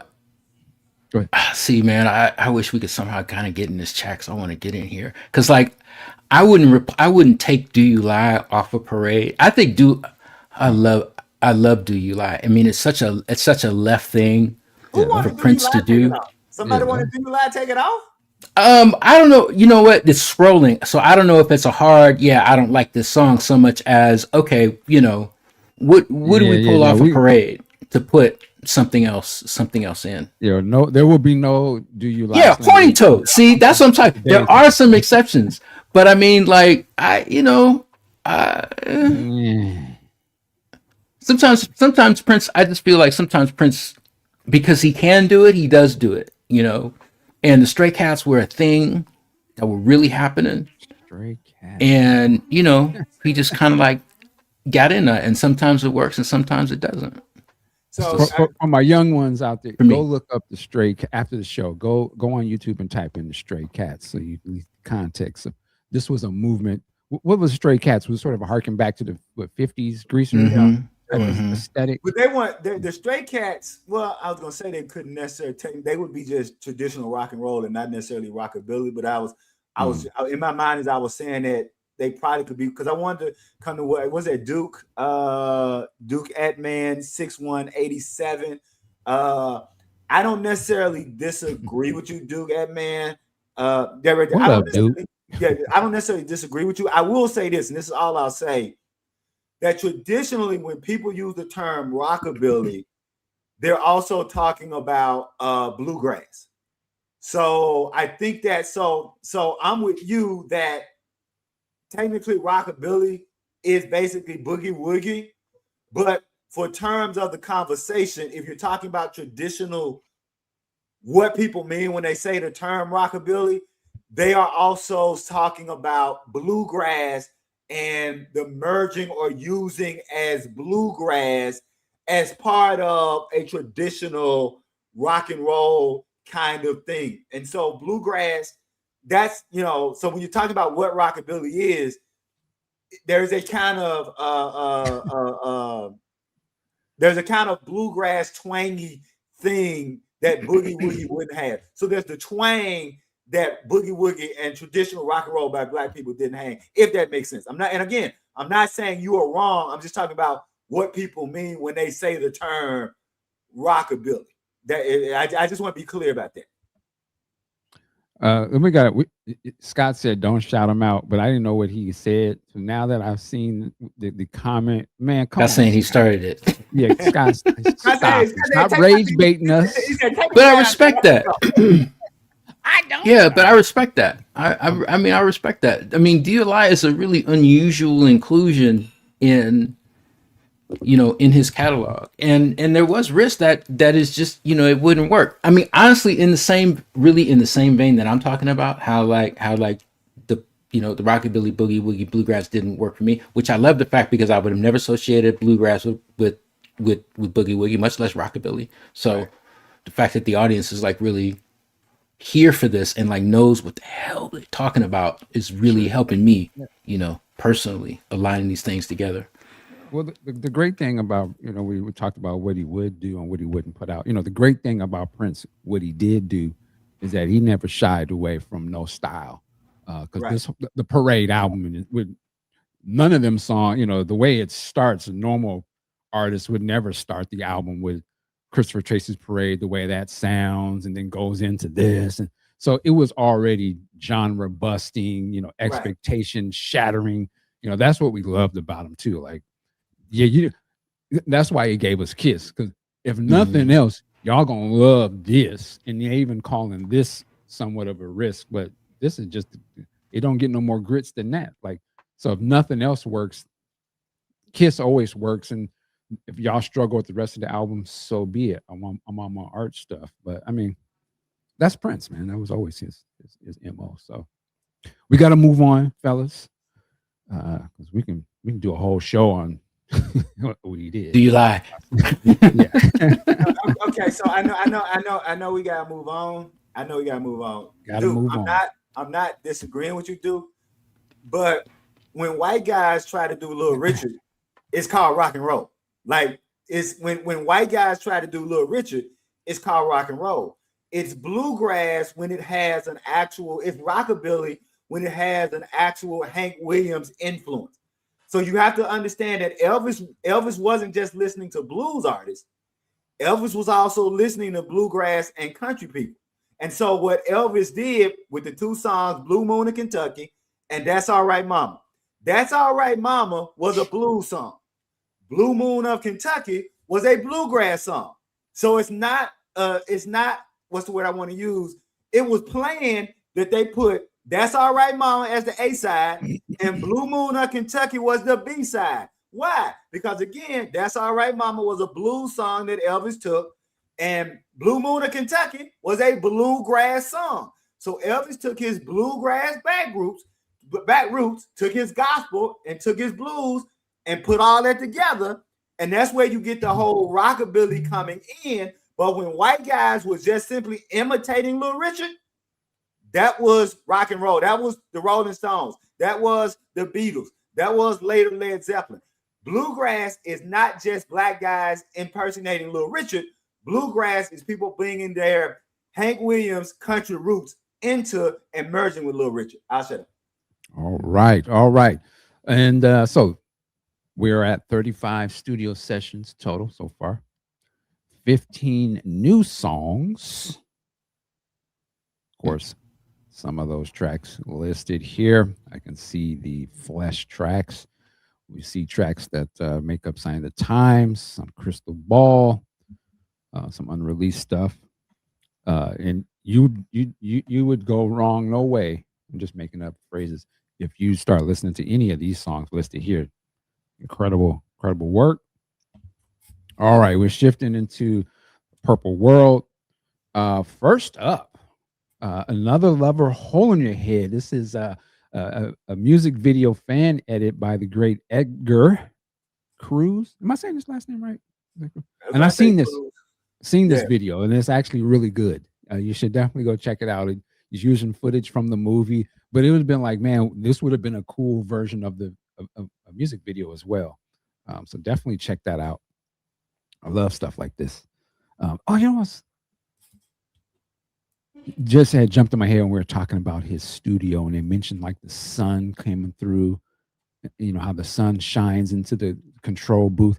Man, as much as I feel about AI and stuff, if it ever gets to the point where AI and you can do it in VR, and they was like to make these environments, I would be awesome to just be able to kind of go into the studio, if they recreated that house, that studio downstairs, and just be able to just kind of see the virtual sun shining down, and then the music coming out. But anyway, I'm geeking out. 20th anniversary of 3121. It's a live Q&A with Ruth. This is to benefit Addie. Looks like it's literally 3/21/26. So that's what, next week? Facebook Live, 4 p.m. I can't read the small writing there at the bottom, but interested to see what this is all about, for sure. And once again, if you can help out Addie get back on her feet, doing her GoFundMe, absolutely. And then we got the Dance on Prince Conference, June 1st and 2nd in Minneapolis, hosted by the International Center for Prince Studies. So we're excited about that. The Cultural, Sonic, and Symbolic Legacy of Prince, an academic and fan conference. All right. Okay. Man, love it. Ooh. This is so many great stuff. 40th anniversary film screening of Under the Cherry Moon, hosted by the man himself, Tricky Jerome Benton, moderated by our brother, Dr. Funkenberry. And it says music selects by DJ C-. This is Friday, April 17th at the Regent. I believe that is in the LA area. But wow, go see the movie with Jerome, Dr. Funkenberry. That's going to be awesome. I love that. Love that. And then the man, the myth, the legend, Law and the Planet 12 movement. You know, they got that show coming up Friday, April 17th at the Cutting Room in NYC. It's going to be a part of happening during the symposium. So definitely go get your tickets. Show starts at 9 p.m. And listen, I've seen Law live before in New York, man. Fascinating performance. That brother puts 115, 120% of energy on the stage. Live musicians, live singing. Love it.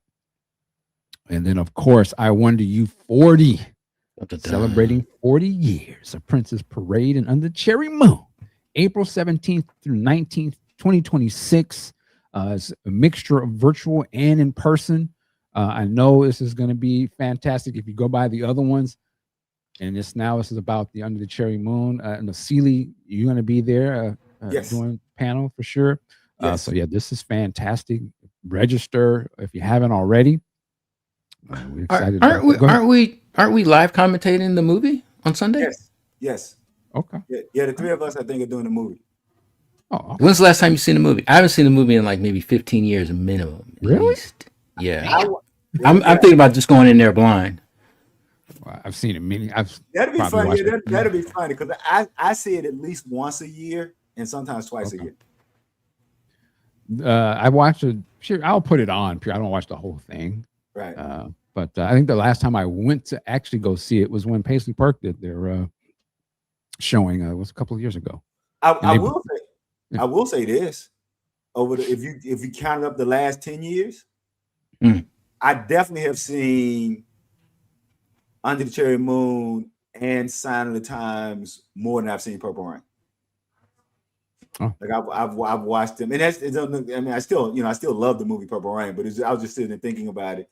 But I think I watch each of them at least once a year.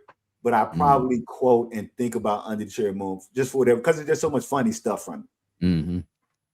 Yeah. Right on.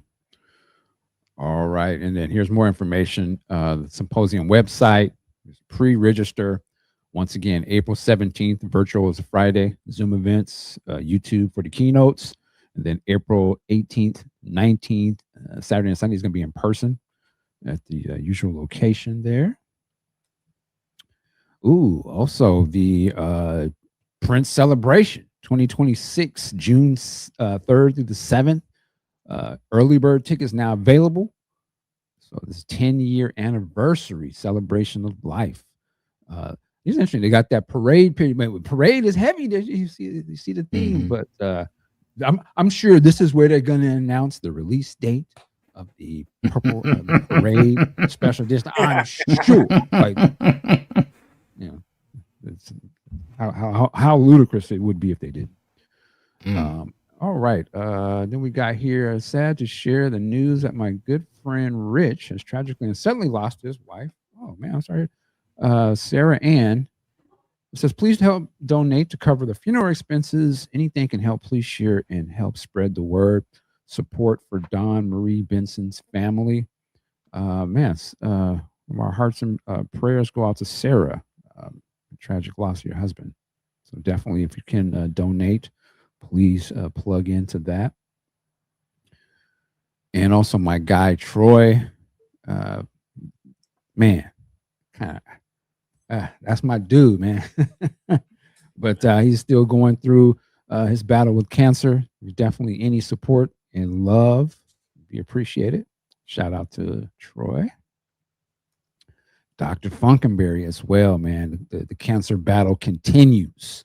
We're going to hold these brothers down. Stay strong. We're still thinking about you. Of course, Des Dickerson. It says, let's rally again for Prince guitarist Des Dickerson. All right. Keep you in our prayers. And then, Brother Dean, yes. Prop Duff says it was Rich Benson's wife who passed.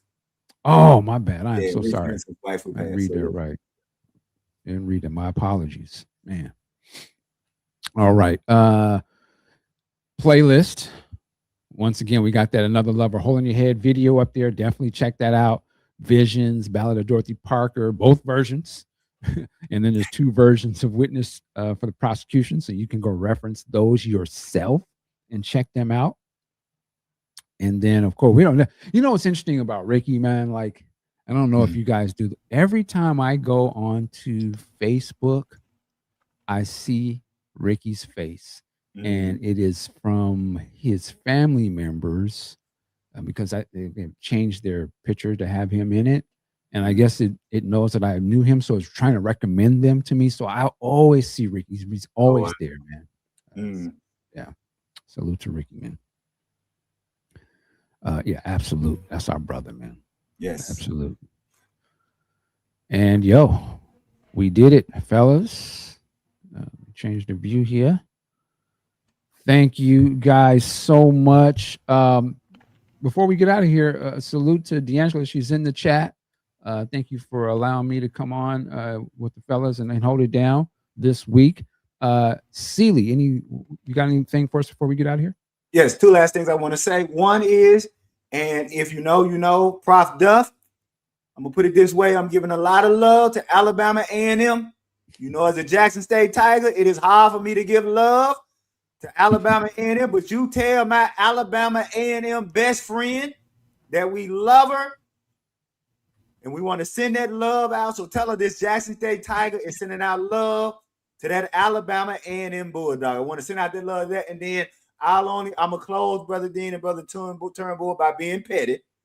The song Blue Moon of Kentucky, which was the B-side on Elvis Presley's first single, was originally written and performed by Bill Monroe and the Bluegrass Boys. Now, I don't know what else I need to say about bluegrass and rockabilly.